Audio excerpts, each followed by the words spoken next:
तो भाई लेकर आ चुका हूँ एक ब्रांड न्यू मांगा जिसकी स्टोरी को मैं स्पॉयलर्स देकर स्पॉइल करना नहीं चाहता हूँ। मांगा काफी ज्यादा मजेदार होने वाली है, तो चलो बिना देर के इसे स्टार्ट करते हैं। जहाँ पर इस नए मांगा के चैप्टर की स्टार्टिंग होती है और एक बंदा कहता है तुम्हारी एंगेजमेंट ग्रैंड डचेस बेल्ड्रोवा के साथ फिक्स हो चुकी है और मुझे यकीन है कि तुम्हें पता होगा इसका क्या मतलब है। फेडा नोजरोवा बताया जाता है ग्रैंड डचेस के साथ एंगेजमेंट। ये शब्द कुछ और नहीं बल्कि एक नोवेल के लिए मौत की सजा वाले शब्द हैं। यहाँ पर सिर्फ दो चॉइस हैं, या तो एंगेजमेंट को तोड़ दो और अपनी फैमिली से गायब हो जाओ और इसे एक्सेप्ट करने के बाद टुकड़ों में काटे जाओ। लेकिन मैं एक फैमिली का पार्ट बनना चाहता हूँ। कमजोर सा नाइट फैमिली का तीसरा बेटा एक कुकुम्बाई से जन्मा था। लोग भी उसे ट्रेनिंग करते हुए देखकर कहते हैं क्या वे आज भी ट्रेनिंग कर रहा है? आखिर इसका क्या मतलब है? वह तो सिर्फ एक ही सेम लेवल पर अटका हुआ है। यह तो एकदम बेकार है, चाहे कितना ही ट्राई क्यों ना कर ले, इसके पास कोई भी टैलेंट नहीं है। एमसी भी मन में सोचता है मेरी साइड पर कोई भी नहीं था, फिर भी मैंने इसे एंड्योर किया।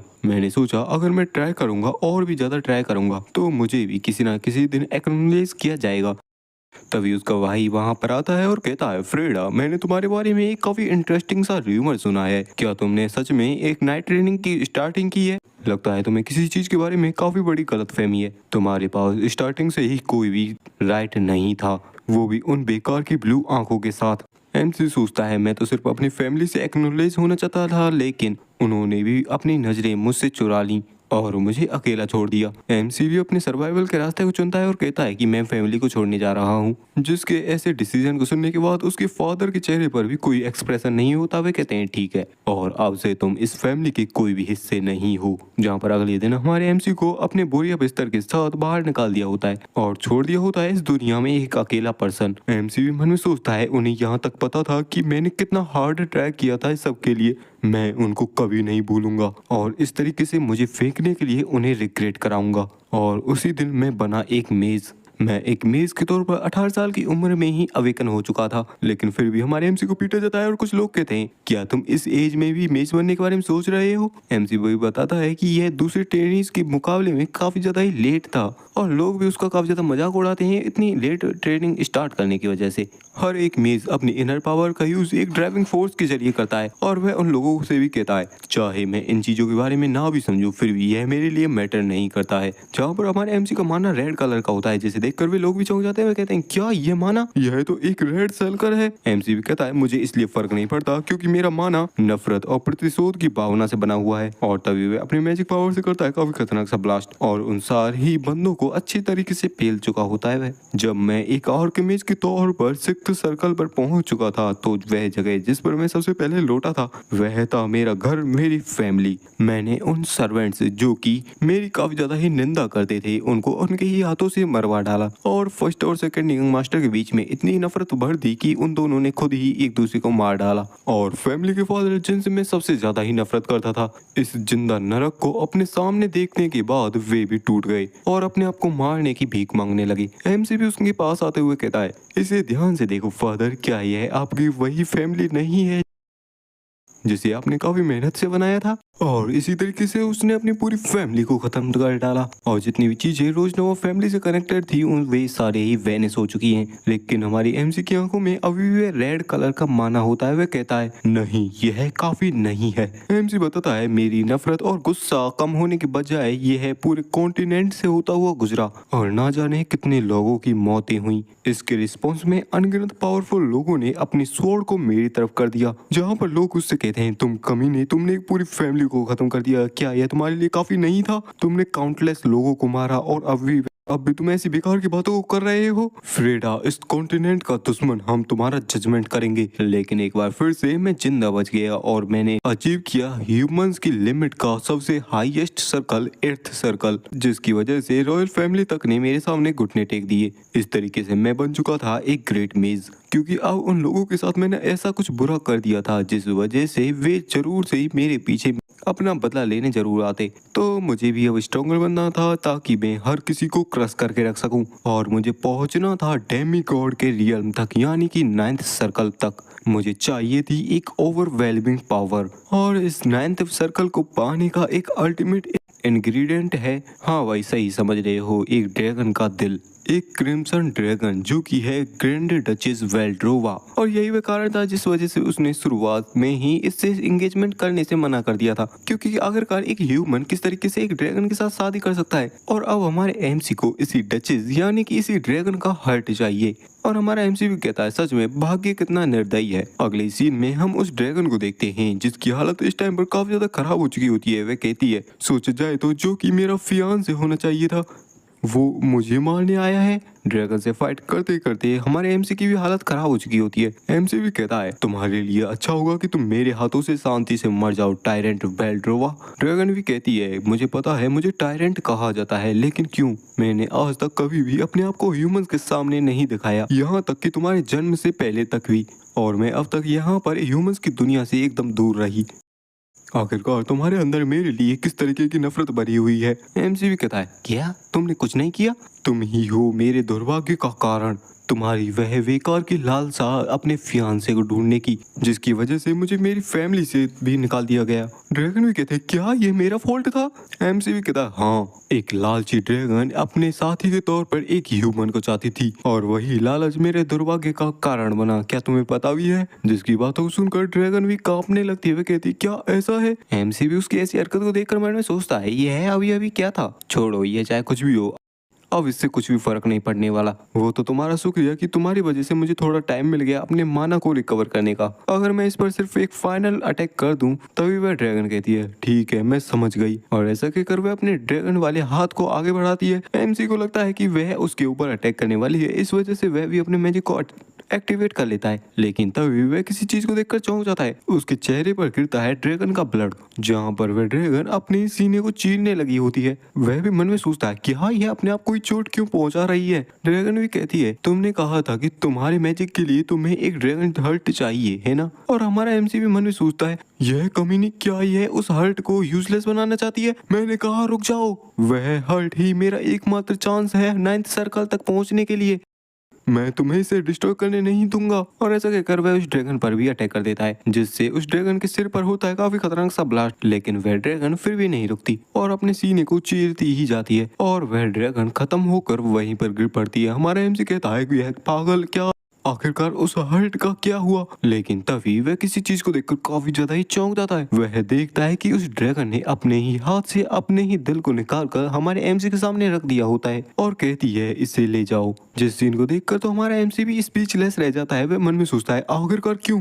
मैं नहीं समझ सकता वेल्ड्रोवा, आखिरकार तुम इतनी आगे क्यों गई? यह तुम्हारा आखिरी चांस था, तुम मुझे मार भी सकती थी। ड्रैगन भी कहती है हाँ मुझे पता था, लेकिन यह इसलिए है क्योंकि तुम मेरी वजह से इतनी ज्यादा दुखी हुए। एमसी सोचता क्या? ड्रैगन मन में सोचती है काफी लंबे टाइम से मैं अपने आप से नफरत करती थी, मैं इस बेकार के ब्लड से नफरत करती थी जो कि मेरी नसों में बहता था, और उस गुस्से से भी जो कि बिना किसी कारण के दूसरी चीजों को डिस्ट्रॉय करने के लिए मेरे मन में आता था। मेरा बेकार का ये सेल्फ, मेरी एग्जिस्टेंस ही दूसरे लोगों को काफी हद तक डरा देती थी। तो अगर मैं मर जाऊंगी तो ये सारी चीजें ही रिजॉल्व हो जाएंगी, लेकिन जीते जी खुशियों की आशा करना यह मेरा एक बेकार का सपना था। और ऐसा मन में सोचते हुए वह रो भी रही होती है और वह हमारे एमसी से भी कहती है अब जब सभी लोग मुझसे इतना दुखी हो ही रहे हैं तो मुझे कम से कम तुमको तो खुशी पहुंचानी ही होगी ना, और मैं आशा करूंगी तुम्हें इससे थोड़ी बहुत खुशी मिलेगी, और यही वह लास्ट चीज है जो कि मैं तुम्हारे लिए कर सकती हूँ।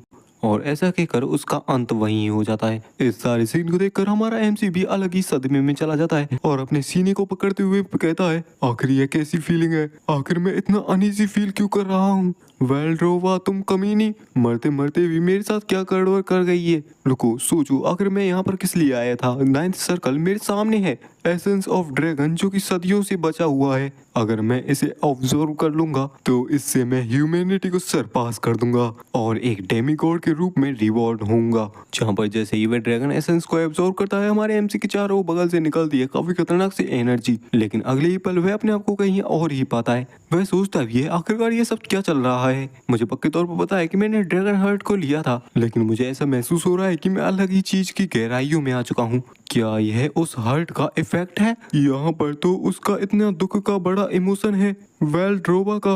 वेल्ड्रोवा के उन इमोशंस को फील करने के बाद वह भी अपने घुटनों के बल आ जाता है और सोचता है मैंने इन्हें देख लिया, एक डीप और एंशिएंट दुख जिसे मेरे दुख से कंपेयर भी नहीं किया जा सकता। फिर भी यह बेचारी अंत तक इस वर्ल्ड से घुलना मिलना चाहती रही, मेरे उस गुस्से और नफरत ने उसकी उस जीवन को खत्म कर दिया। यह कितना डरावना है, मैंने ये क्या कर दिया? वह क्या चीज थी जिसे मैं इतनी बुरी तरीके से चाहता था? क्या एक ग्रेट मेज बनना, या फिर रिवेंज लेना, या फिर एक डेमी ह्यूमन बनना, या फिर एक डेमी गॉड बनना? नहीं, मैं तो बस एक सिंपल फैमिली चाहता था और पीसफुली रहना चाहता था। तो वेल्ड्रोवा, क्या तुम भी मेरी तरह इन्हीं चीजों को चाहती थी? अब तो ये मीनिंगलेस है। वह पहले ही मेरे हाथों से मारी जा चुकी है और आखिर इस पॉइंट पर इसका क्या मतलब है? हमारा एमसी भी गहरे दुख में चला जाता है। तभी हमारा एमसी एक सोल स्पेल, जिसे सिर्फ 9th सर्कल के मेज ही कास्ट कर सकते हैं, जिस स्पेल का नाम है विश, उस स्पेल को कास्ट करता है और कुछ टाइम बाद उसे आवाज आने लगती है, फ्रीडा फ्रीडा। और अचानक से हमारी एमसी की आंखें खुलती हैं। वह सोचता है आखिरकार मैं कहाँ पर आ गया, जहाँ पर उसके सामने उसके फादर होते हैं, जो कि कहते हैं, फ्रीडा तुम पंक, तुम्हारे फादर तुमसे कुछ बात कर रहे हैं और तुम उनका जवाब भी नहीं दे रहे। एमसी भी इन सारी चीजों देखकर थोड़ा सा असमंजस में होता है। वह भी मन में सोचता है कि मुझे पक्के तौर पर पता था कि मैंने इन्हें क्रिपल करके मार दिया था, लेकिन आखिरकार यह दिन कौन सा है? और फाइनली भाई वह उसी दिन पर आ चुका होता है जहाँ पर उसके फादर ने उसको उस वेल्ड्रोवा के एंगेजमेंट के बारे में बताया होता है। और उसके फादर कहते हैं कि मुझे यकीन है कि तुम्हें पता होगा आखिर इसका क्या मतलब है, और अगर तुम इस एंगेजमेंट को रिफ्यूज करोगे तो तुम्हें इस फैमिली से। तभी हमारा एमसी आगे बढ़ता है और अपने फादर के सामने जाकर खड़ा हो जाता है और कहता है, मैं समझ गया, मैं ग्रैंड डचेस वेल्ड्रोवा के साथ एंगेजमेंट करूंगा और फॉर्मली तौर पर इसे एक्सेप्ट भी करता हूँ। फिर हमें हमारे एमसी के भाई और इस फैमिली के सेकंड बेटे हुरैन का सीन दिखाया जाता है, जो कि कहता है, क्या वह कमीना ग्रैंड डचेस वेल्ड्रोवा के साथ एंगेजमेंट के लिए तैयार हो गया? क्या मैंने सही सुना? मुझे यह यकीन है कि वह थोड़ा पागल है, लेकिन ऐसा तो नहीं हो सकता कि वह खुद चलकर अपनी कवर में जाकर दफन हो जाए। आखिर वह अभी कमीना क्या करने के बारे में सोच रहा है? उसका बटलर भी उसे बताता है कि हाँ, वे अब जाने की तैयारी में हैं। उन्होंने सारे सर्वेंट्स को अपने रूम से निकाल दिया है और अपने आप को उसी रूम में बंद कर लिया है। हुरैन भी कहता है, अच्छा ऐसा है, तो फिर मेरे पास भी अभी टाइम बचा हुआ है अपने भाई से बात करने के लिए। चलो चलकर देखते हैं आखिरकार उसका चेहरा किस तरीके का दिख रहा है। तभी हमारे एमजी के रूम का सीन दिखाया जाता है और अगले ही पल दरवाजे से उसका भाई अंदर आ जाता है, जो कि कहता है, तुम कमीने फ्रेडा, आखिरकार तुम यहाँ से अभी तक क्यों नहीं गए? तुम यहाँ पर क्या कर रहे हो? लेकिन तभी वह किसी चीज को देखकर काफी ज्यादा चौंक जाता है और देखता है कि हमारा एमसी एकदम तैयार होता है। वह मन में सोचता है, मुझे तो लगा था कि यह काफी ज्यादा रोएगा, चिल्लाएगा और यह कहेगा कि यह नहीं जाना चाहता वहां पर, लेकिन यह तो अपने आप से ही तैयार हो गया। हमारा एमसी भी कहता है, बिना नॉक नॉक करे और बिना इजाजत ले किसी और के रूम के अंदर आना अच्छा नहीं होता भाई। अगर तुम उन सर्वेंट्स के बारे में पूछने आए हो तो उनसे मैंने ही कहा था उनसे यहाँ से जाने के लिए। उसका भाई भी पूछता है, क्या तुमने ये कपड़े अपने आप ही पहन लिए? एमसी भी कहता है, हाँ, अब से ये काम मुझे ही करने होंगे, तो मुझे इनकी आदत तो डालनी होगी ना। उसका भाई भी मन में सोचता है, क्या ये बंदा वही फ्रेडा है जिसे मैं जानता हूँ? और हमारे एमसी से कहता है, तुम्हारी जो एंगेजमेंट है वह पहले ही फाइनल हो चुकी है, क्या तुम्हें पता हो ये इसका क्या मतलब है? एमसी भी सीधे कह देता है, हाँ मुझे पता है, इसका मतलब है कि यह एक ऑर्डर है जो कि कहता है कि तुम्हें फैमिली से निकल कर जाना होगा। जिसे सुनकर तो उसका भाई भी चौंक जाता है, कहता है, क्या? नहीं, मेरा मतलब है कि तुम इस एंगेजमेंट में मारे जाओगे। क्या तुम्हें पता भी है आखिरकार डचेस वेल्ड्रोवा की जो फियांसे की पोजीशन है वह अब तक खाली क्यों है? एमसी भी कहता है, हाँ मुझे अच्छे से पता है। पास्ट में जो वेल्ड्रोवा का पहला फियांसे था वह था इस एम्पायर का थर्ड प्रिंस, एक परफेक्ट मैन और ब्रिलियंट माइंड के साथ, जिसके लुक्स भी आउटस्टैंडिंग थे और लोग भी उस पर काफी ज्यादा भरोसा करते थे। लेकिन उसने अपने एम्पायर बनने की पोजीशन को छोड़कर सीधा वेल्ड्रोवा के पास चला गया फियांसे बनने के लिए। उस दिन जिस दिन वह वेल्ड्रोवा के साथ एंगेजमेंट के लिए निकला था, उसकी आंखों में तो काफी ज्यादा आशा थी, लेकिन एक कीड़े की तरह मसल दिया गया। और फिर भी तुम्हें लगता है कि तुम इस एंगेजमेंट में सक्सेस हो पाओगे जिसमें खुद थर्ड प्रिंस भी सक्सेस ना हो पाए? ठीक है, तो फिर आखिरकार एक ऐसे इडियट को समझा कर भी क्या फायदा है जो कि खुद ही ड्रैगन के मुंह में जाना चाहता है। और हाँ, फैमिली के ऑर्डर्स को डिसोबे करने या भागने के बारे में तो सोचना भी नहीं तो मैं अपने हाथों से तुम्हारी गली को काटूंगा।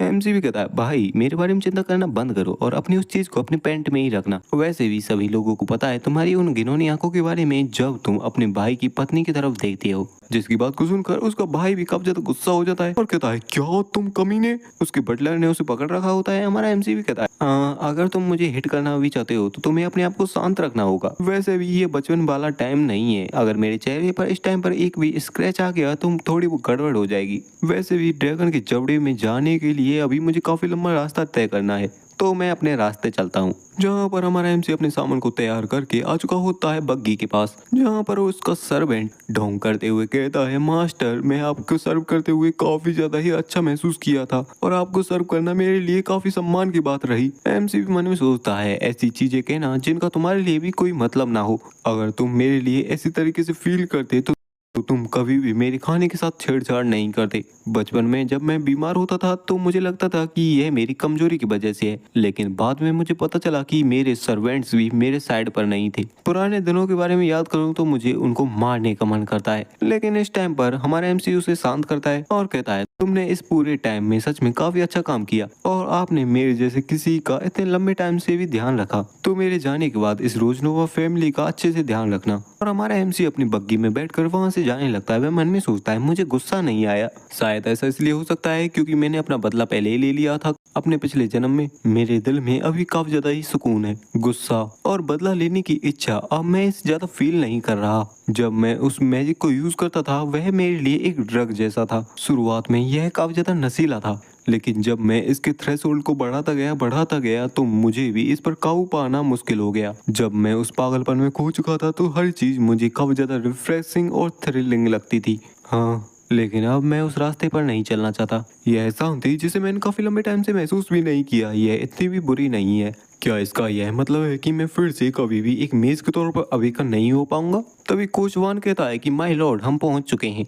वहाँ पर एक बोर्ड लिखा होता है जिस पर लिखा होता है, इस पॉइंट के बाद ग्रैंड डचेस का डोमेन है जहाँ पर एंटर करना स्ट्रिक्टली मना है। और इसी जगह पर हमारे एमसी को छोड़कर वह कोचवान अपनी गाड़ी को लेकर वहाँ से निकल जाता है। एमसी भी मन में सोचता है, जिस पल मैंने उससे यह कहा कि ड्रैगन उसके सामने कभी भी आ सकता है, वह काफी ज्यादा डर गया और मुझे यहाँ छोड़कर भाग गया। यह तो काफी ज्यादा अच्छा है कि यहाँ पर कोई भी मुझे देख नहीं रहा, लेकिन क्या होगा अगर मेरे सामने अचानक से कोई भी वाइल्ड बीस्ट आ जाए तो? अगर मुझे सर्वाइव करना है तो कम से कम मुझे मैजिक तो सीखना ही होगा। तभी वह किसी को नोटिस करता है और वहाँ पर झाड़ियों के पीछे कोई होती है। हमारा एमसी उसे देखकर कहता है, तो वह यहाँ पर है। और वह लड़की झाड़ियों से निकलते हुए ग्रीट करते हुए कहती है, मैं हूँ लूरी, लेडी वेल्डोर की एक अटेंडेंट। क्या आप फ्रेडा रोजनोवा हो? एमसी भी हाँ करता है। तो वह भी कहती है, ठीक है, तो मैं तुम्हें कासाल तक एस्कॉर्ट करने वाली हूँ, तो इस तरफ चलिए। एमसी बताता है कि यहाँ पर ऐसी कोई भी चीज नहीं है जिसे एम्पायर कॉन्कर ना कर सके।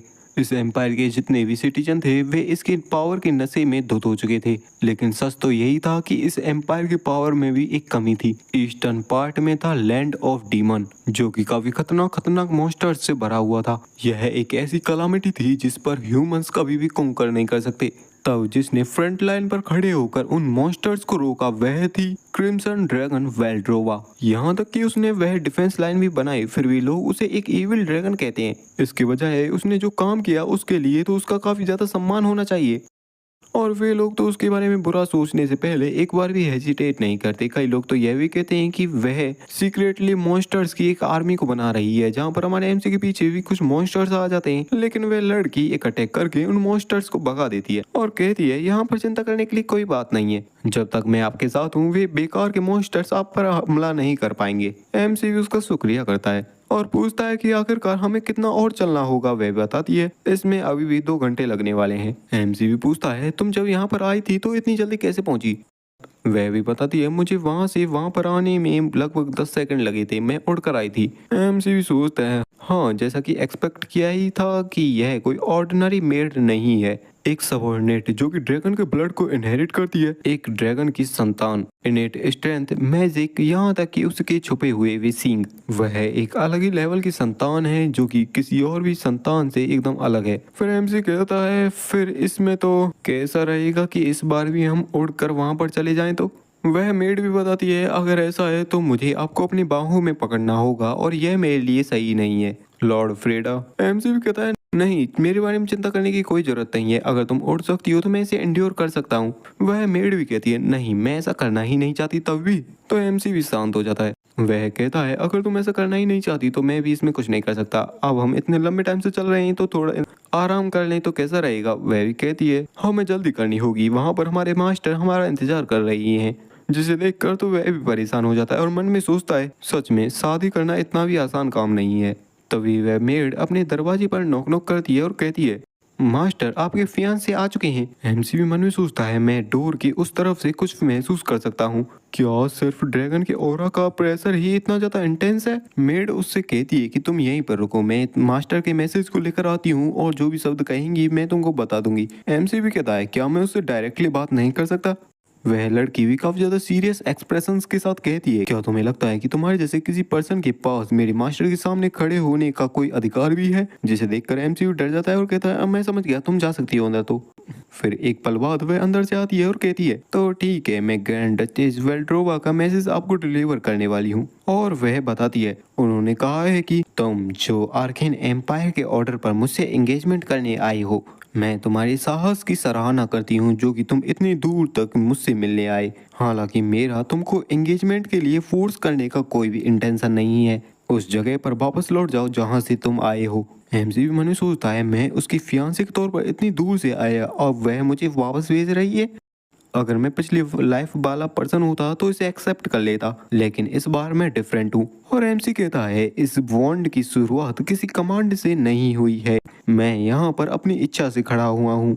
मेरी यहाँ से वापस जाने की कोई भी इच्छा नहीं है, मैं अपनी इस एंगेजमेंट को पूरा करना चाहता हूँ। जिस बात को सुनकर वह मेड भी चौंक जाती है और एकदम शांत खड़ी होती है और कहती है मैं समझ गई। अगले ही पल वह हमारे एमसी के सामने एक रुपयों से भरा थैला लाकर रख देती है और कहती है जो कि उसी वेल्ड्रोवा ड्रैगन के शब्द होते हैं, जो कि कहती है मैं तुम्हारी उस विल की सराहना करती हूँ जिस वजह से तुम यहाँ पर आए हो। अगर तुम अब यहाँ से लौट कर जाओगे तो तुम्हारे लिए रहना काफी मुश्किल हो जाएगा, तो मैं तुमको काफी सारे रुपए देती हूँ, तो इन सभी रुपयों को ले जाओ और एक नया घर बसाओ। एमसी भी कहता है मेरा पावर और वेल्थ में कोई भी इंटरेस्ट नहीं है, मैं तो सिर्फ ग्रैंड डचेस वेल्ड्रोवा, मैं तो सिर्फ आपके साथ एंगेजमेंट में इंटरेस्टेड हूँ। वह मेड भी इस सारे सीन को देखने के बाद थोड़ी तो शांत होती है और एकदम से गेट को बंद करते हुए चिल्लाते हुए कहती है मैं अब और ज्यादा अपने टाइम को वेस्ट नहीं करने वाली, तुम यहाँ से निकल जाओ। जिसकी बात को सुनकर हमारा एमसी भी कहता है क्या यह भी कोई डचेस का मैसेज है? वह कहती है नहीं, मेरे मास्टर के अटेंडेंट होने के नाते अपनी इच्छा से इन बातों को तुमको कह रही हूँ। अगर तुम यहाँ से नहीं जाओगे, और ऐसा कहकर वह अपने ड्रैगन फॉर्म में आ जाती है। एमसी भी मन में सोचता है क्या ड्रैगन फियर, और वह हमारे एमसी की तरफ आगे बढ़ते हुए कहती है मैं तुम्हारे जैसे मॉर्टल क्रिएचर्स के बारे में किसी और से भी ज्यादा जानती हूँ। तुम्हारे जैसे ट्रेस जिनके अंदर मेरी लेडी के लिए कोई भी भावना नहीं है, तुम सिर्फ पावर और एम्बिशन से भरे हुए हो। एमसी भी कहता है तो इस वजह से वह थर्ड प्रिंस मारा गया था? मेड भी बताती है हाँ, उसके माइंड में भी यही विचार थे, वह चाहता था एक मैरिज पैक्ट बनाना जिससे वह लेडी वेल्डोरा का अपने हिसाब से यूज कर सके। हालांकि उसे लगा था कि इसके बारे में किसी को पता नहीं चलेगा, लेकिन हमारे मास्टर से कुछ भी नहीं छुप सकता। एमसी भी कहता है हाँ, वह सच में काफी ज्यादा एरोगेंट था। और वह मेड हमारे एमसी के ऊपर आते हुए कहती है मेरी आंखों में तुम भी कोई अलग पर्सन नहीं हो, मेरी मास्टर को निराश करने की तुम्हारी हिम्मत कैसी हुई? क्या तुम भी थर्ड प्रिंस की तरह मरना चाहते हो? जिसे देखकर हमारा एमसी भी मुस्कुराता है, लेकिन हमारा एमसी उससे कहता है मैं फ्रीडा रोजनोवा यह कसम खाकर कहता हूँ कि मैं यहाँ पर बिना किसी लालसा के आया हूँ। मैं यहाँ पर इसलिए नहीं आया क्योंकि किसी ने मुझे फोर्स किया इसके लिए, ना ही इसलिए ताकि मुझे कुछ बेनिफिट्स मिल सकें। और वह मन में सोचता है मैं इसलिए आया हूँ क्योंकि उसने लास्ट टाइम पर उस हर्ट को मुझे दे दिया था, मेरे जैसे एक सेल्फिश पर्सन को। और कहता है इस बार मैं तुम्हारा अलाई बनना चाहता हूँ, मैं एक ऐसे पर्सन की तरह आया हूँ जो कि वेल्ड्रोवा का फियांसे बनना चाहता है। मैं एक ऐसे पर्सन के तौर पर आया हूँ जो कि ड्रैगन का फियांसे बनेगा, क्योंकि हमारी नियति में ही एक दूसरे का हस्बैंड और वाइफ बनना लिखा हुआ है। उनसे जाकर कह दो कि अब से हम डायरेक्टली बात करेंगे, किसी अटेंडेंट के साथ बात करने के बजाय। जिसकी बात को सुनकर मेड को तो काफी ज्यादा गुस्सा आज का होता है। वह कहती है तुम बेकार के कमीने, आखिरकार तुम्हारी हिम्मत कैसे हुई इन बेकार की बातों को कहने की? जहाँ पर वह एक पल के लिए रुकती है और फिर शांत होते हुए कहती है प्लीज थोड़ी देर के लिए इंतजार करें। हमारा एमसी कहता है श्योर। और वह मेड भी ड्रैगन के सामने जाकर एमसी के ही स्टाइल में कहती है मैं वह पर्सन हूँ जो कि लेडी वेल्ड्रोवा का फियांसे बनेगा। हाँ, यही कहा था उसने। ओह, 12 रूलर्स में से एक एब्सोल्यूट पावर की प्रतीक चिन्ह। हाँ भाई, वह मेड इसी तरीके से उसे ग्रीट करती है। ड्रैगन भी कहती है क्या ये सच है? किसी उसके लिए आगे जाना। अब तो मैं भी थोड़ी बहुत क्यूरियस हूँ उसके बारे में, आखिर वह किस तरीके का पर्सन है। और भाई यही होती है क्रिम्सन ड्रैगन ग्रैंड डचेस वेल्ड्रोवा। वैसे जब तुमने उसे पहली बार देखा था तो वह किस तरीके का पर्सन था? मेड भी बताती है वह तो शुरुआत में काफी ज्यादा कमजोर सा ह्यूमन लग रहा था, ऐसा लग रहा था कि वह कासल पहुंचते पहुंचते ही मारा जाएगा। और वह काफी खतरनाक तरीके से एक बद्दा दिख रहा था। और इन बातों को उसने अपनी आंखों को ऊपर चढ़ाते हुए कहा होता है, जिससे वह ड्रैगन भी समझ जाती है कि कुछ गलत है। तो वह भी कहती है लूरी। ड्रैगन को सीरियस होता देखकर लूरी भी कहती है मुझे माफ करना, उसका चेहरा सच में काफी ज्यादा प्रिटी है। ड्रैगन भी कहती है नहीं, मैं इस बारे में नहीं पूछ रही, जिसकी बात को सुनकर वह भी शांत हो जाती है और मेड बताती है कि वह थोड़ा अनयूजुअल था। मैं एक ड्रैगन की संतान हूँ, तो मॉर्टल्स को डराना ये काफी ज्यादा ही आसान काम है मेरे लिए। वह पर्सन तब भी नहीं डरा जब मैंने अपने ऑरा को रिलीज किया था, तो मुझे भी ऐसा यकीन है कि वह भी आपकी आंखों में आंखें डालकर बात कर सकता है। ड्रैगन भी उसकी बात को सुनने के बाद हंसती है और कहती है सच में कितना भाग्यशाली है एक ऐसा ह्यूमन जो कि मेरी नजरों से नजरें मिला सकता है, तो शायद से मैं उसे नॉर्मली फेस कर सकती हूँ। मेड कहती है क्या नॉर्मली? ड्रैगन भी कहती है हाँ नॉर्मली। और वह मेड बाहर आने के बाद हमारे एमसी से कहती है मेरी मिस्ट्रेस ने इस एंगेजमेंट को आगे बढ़ाने के लिए कहा है। अभी के लिए मैं आपको आपका गेस्ट रूम दिखा देती हूँ, इधर होकर आइए। फिर वह हमारे एमसी को गेस्ट रूम में ले जाती है जो कि काफी सुंदर लग रहा होता है। एमसी मन में सोचता है जितना मैंने सोचा था यह रूम तो उससे भी ज्यादा मेंटेन किया गया है, और पूछता है कि आखिरकार इस प्लेस को इतना अच्छा किसने बनाया, किसने इसकी साफ सफाई की, किसने इसका रखरखाव किया। मेड भी कहती है मैंने किया होगा ना, और कौन करेगा। एमसी भी कहता है क्या तुम्हारे अलावा इस जगह पर कोई और नहीं है? वह भी रूड होते हुए कहती है गेस्ट, मैं मेरी मिस्ट्रेस की इकलौती अटेंडेंट हूँ गेस्ट। एमसी भी कहता है क्या गेस्ट? तुमने मुझसे गेस्ट कहा? मैं तो उसका फियांसे हूँ ना। मेड जिसका नाम लूरी है वह भी कहती है अभी तक तुम्हारी मैरिज सेरेमनी कंप्लीट नहीं हुई है, इस वजह से तुम मेरे लिए कुछ और नहीं बल्कि एक गेस्ट हो। उसकी इस बात को सुनकर हमारा एमसी भी चौंक जाता है। वह मन में सोचता है यह तो उनको एक डॉग की तरह गार्ड कर रही है, मानो कह रही हो कि मुझे ह्यूमंस बिल्कुल भी पसंद नहीं। एमसी भी कहता है पॉइंटलेस बातों को छोड़ो, मुझे ये बताओ कि आखिरकार एंगेजमेंट सेरेमनी कब की है। लूरी भी कहती है ओ वो तो 1 महीने के अंदर रखी जाने वाली है मिस्ट्रेस, मैं और तुम। इसे ड्रैगन लायर के अंदर शांतिपूर्ण तरीके से रखा जाएगा। एमसी भी कहता है अच्छा ऐसा है तो 1 महीना काफी रहेगा। फिर वह मेड भी उसकी तरफ देखती है। वह मेड भी कहती है तुमसे किसने कहा कि सिंपली तौर पर तुम्हारी ये बेडिंग कंप्लीट हो जाएगी? वह 1 महीने का टाइम तुम्हारी डेडलाइन है अपने वर्थ को प्रूव करने का। एमसी भी कहता है क्या डेडलाइन? हाँ, उनके पार्टनर के रूप में आपका एक काफी अच्छा स्टेटस होना चाहिए ताकि वह इसके रूल के लिए भी बेनिफिशियल हो। अब से तुम्हारे पास सिर्फ 1 महीना है, प्लीज यह प्रूव करो कि तुम उसके फियांसे बनने के लिए क्वालिफाई हो। इस बात को सुनकर एमसी को एक बार फिर से रियलाइज होता है कि मैरिज करना इतनी भी आसान बात नहीं है, और पूछता है क्या यह भी तुम्हारे मास्टर ने कहा था? मेड भी कहती है नहीं, यह मेरी इच्छा है। जिसकी बात पर हमारा एमसी भी कहता है क्या एक अटेंडेंट खुद से अपनी चीजों को डिसाइड कर सकती है? लूरी भी कहती है मेरी मिस्ट्रेस एक काफी ज्यादा ही सॉफ्ट हार्टेड पर्सन है, वे इस मामले को ऐसे ही जाने देंगी, लेकिन मैं नहीं जाने दे सकता। प्लीज ये प्रूव करो कि तुम्हारी ये बेकार सी बॉडी कुछ करने का पोटेंशियल रखती है। अगर तुम यह भी नहीं कर पाए तो चाहे तुम मिस्ट्रेस का फियांसे ही क्यों ना बन जाओ, तो भी तुम्हें ग्रैंड डचेस के जीवन साथी के रूप में कोई भी रिकॉग्नाइज नहीं करेगा। एमसी भी उसकी सारी बातों को समझ रहा होता है और सोचता है कि मेरी फियांसे ने काफी अच्छे पर्सन को अपनी साइड पर रखा हुआ है, चाहे वह मुझसे नफरत भी करती है फिर भी उसने अपने मास्टर को सबसे पहले रखा और उनके जीवन साथी के रूप में नेसेसरी चीजों को पॉइंट आउट किया। इस तरीके का कोई लॉयल पर्सन आखिरकार फाइनल मूवमेंट पर यह वहाँ क्यों नहीं थी? और एमसी भी कहता है ठीक है मैं समझ गया, तुम कह रही हो मुझसे कि मुझे अपनी कैपेबिलिटीज को शो करना होगा, तो आखिरकार मुझे कितना राइज करना होगा? क्या मुझे इस एम्पायर का एम्परर बनना चाहिए? मेड भी कहती है नहीं, इतना ज्यादा नहीं करना है, तुम्हें सिर्फ इतना करना है कि कोई भी बड़ा पर्सन तुम्हें नीची नजरों से ना देख सके। एमसी भी मन में सोचता है ये बात तो इसने इतनी आसानी से कह दी, तुम कह रही हो कि मुझ में इतना पोटेंशियल होना चाहिए ताकि मैं एम्परर को भी सरपास कर दूं? ठीक है मैं समझ गया। हमारे एमसी को इतना शांत देखकर उस मेड को भी थोड़ी इरिटेशन होती है। वह भी कहती है आखिर तुम इतने शांत कैसे हो?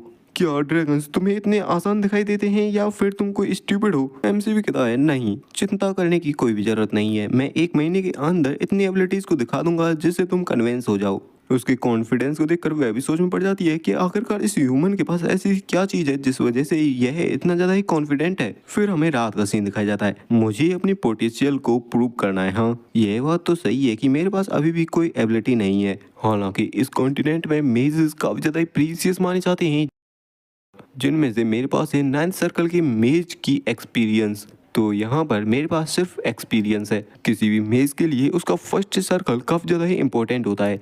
यह एक क्रॉस रोड की तरह होता है जो कि किसी पर्सन के मानव सर्किट के नेचर को डिटरमाइन करता है। ब्लू सर्किट शांति और मेडिटेशन से क्रिएट होता है, हालांकि यह काफी स्लो और स्टेबल होता है जिसे काफी सारे मेजेस चूज करते हैं।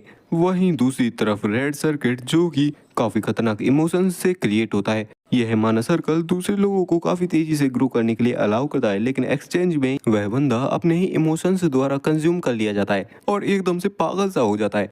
जहां पर मेरे पास्ट में मैं अपनी नफरत वाले इमोशंस के बल पर ग्रेट मेज बन चुका था। अगर मैं उसी रास्ते पर चलूं जिसे मैंने अपनी पास्ट लाइफ में चूज किया था तो मैं काफी तेजी से ग्रो कर सकता हूं, लेकिन इस बार मैं एक अलग रास्ता चुनूंगा ताकि मैं अपनी भावनाओं में ना बहूं। एक सप्ताह बाद का सीन दिखाया जाता है जहां पर वह अभी भी अपनी प्रैक्टिस कर रहा होता है और माना सर्कल क्रिएट करने का ट्राई करता है, लेकिन अगले ही पल उसका वह सर्कल टूट जाता है और मन में सोचता है एक और फेलियर।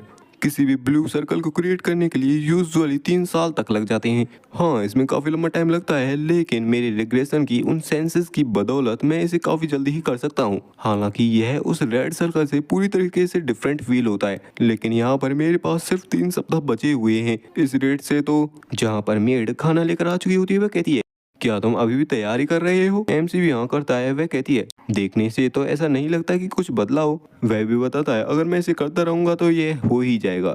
और मन में सोचता है, लेकिन सच तो यही है कि मैं कोई भी प्रोग्रेस नहीं कर पा रहा हूँ, मुझे कोई और अप्रोच चाहिए होगी। लेकिन खाना खाते खाते अचानक से उसे एक अजीब सी वाइब्रेशन फील होती है। वह भी पूछता है कि आखिरकार ये वाइब्रेशन कैसी? वह बताती है, हमारी मिस्ट्रेस अभी मॉन्स्टर्स का खात्मा कर रही है। एमसी भी कहता, क्या मॉन्स्टर्स का खात्मा? वह बताती है, हाँ, वह पर्सनली जाकर जो मॉन्स्टर लैंड ऑफ डीमन से बाहर रेंगते हुए आ चुके हैं उनका खात्मा कर रही है। जिसकी बात को सुनकर हमारा एमसी भी कहता है, मैं उस बैटल को अपनी आंखों से देखना चाहता हूँ। मेड भी मना करती है, बताती है कि तुम्हारे लिए यही अच्छा रहेगा कि तुम वहाँ ना जाओ। हमारा एमसी भी पूछता है, लेकिन क्यों? मेड भी कहती है कि किसी भी ह्यूमन का माइंड उनकी बैटल को एंड्योर नहीं कर सकता। अगर तुम अपनी एंगेजमेंट से पहले अपनी पैंट में नहीं मूतना चाहते तो तुम्हारे लिए तो यही अच्छा रहेगा कि तुम उनकी बैटल को ना ही देखो। तो एमसी भी सीधा मना कर देता है और कहता है, यह तो उनकी एक ड्यूटी है जो कि आगे चलकर उनका एक पार्टनर बनने वाला है। मैं उनकी उस बैटल को अपनी आंखों से विटनेस करना चाहता हूँ। जहाँ पर अगले ही सीन में वह मेड हमारे एमसी को वहाँ पर उड़ा कर ले आई होती है और कहती है, हम पहुंच गई। वह जैसे ही उसे नीचे रखती है वह अचानक से जमीन पर गिर पड़ता है। मन में सोचता है, इसके उड़ने की स्पीड तो किसी टेलीपोर्टेशन से बिल्कुल भी कम नहीं है। मुझे बहुत अजीब सा महसूस हो रहा है। मेड भी कहती है, मैं वह पर्सन नहीं हूँ जिसे आपको देखना चाहिए, खड़े हो जाओ और सामने देखो। एमसी भी अपने सामने की ओर देखता है और सामने के नजारे को देखकर काफी ज्यादा ही चौंक जाता है और कहता है, यह जगह जहाँ पर काफी सारे मॉन्स्टर्स ने किसी चीज को काफी तेजी से ही जकड़ रखा होता है और हमारे एमसी को भी वेल्ड्रोवा कहीं नहीं दिखती। तो वह भी कहता है, आखिरकार वेल्ड्रोवा कहाँ है यहाँ पर? तभी अचानक से उन मॉन्स्टर्स के बीच में से एक अजीब सी एनर्जी निकलती है और होता है काफी तगड़ा सा ब्लास्ट, जिसके अंदर से निकलती है हमारी वेल्ड्रोवा। सारे मॉन्स्टर्स अचानक से उसे वहां पर अपेयर होता हुआ देखकर काफी ज्यादा गुस्सा हो जाते हैं, लेकिन वेल्ड्रोवा भी उन्हें बीच से पकड़कर काफी बेरहमी से चीरने लगती है। इसी तरीके से एक एक करके सारी मॉन्स्टर्स का खात्मा कर रही होती है। फिर वह करती है फायर ब्रेथ नाम का काफी खतरनाक सा अटैक, जिसके उस नजारे को वह मेड और हमारा एमसी दूर खड़े होकर देख रहे होते हैं। तभी वह ड्रैगन काफी जोर से कुर्राता है और करता है काफी खतरनाक सा रोर अटैक, जिससे तो हमारे एमसी को काफी ज्यादा तकलीफ होने लगती है और वह वहीं जमीन पर बैठ जाता है। मन में सोचता है, तो वह इतनी खतरनाक पावर को पोजेस करती है, एक ड्रैगन रोर। उसकी उस हालत को देखकर मेड भी कहती है, क्या तुम्हें अब समझ में आया यह कितना बेकार है किसी ह्यूमन को ड्रैगन के साथ ज्वाइन करना? यह है उसकी ट्रू फॉर्म है जो कि तुम्हारी पार्टनर बनने वाली है।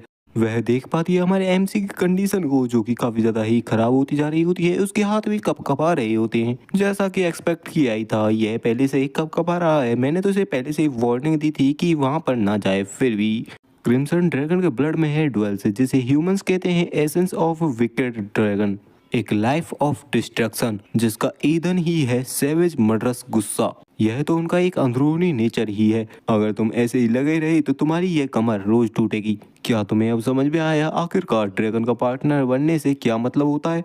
ह्यूमंस और ड्रैगन कभी भी एक नहीं हो सकते। और सोचती है इससे भी ज्यादा मास्टर भी इसे जल्दी ही रियलाइज कर लेंगी। उनका ह्यूमन के साथ रहने के उस सपने को कोई भी फल नहीं मिलने वाला। एमसी भी कहता है, सच में कितना मैग्निफिसेंट दृश्य है ये। और हमारा एमसी स्माइल कर रहा होता है, जिसे देखकर वह लड़की भी कहती है, क्या ये स्माइल कर रहा है?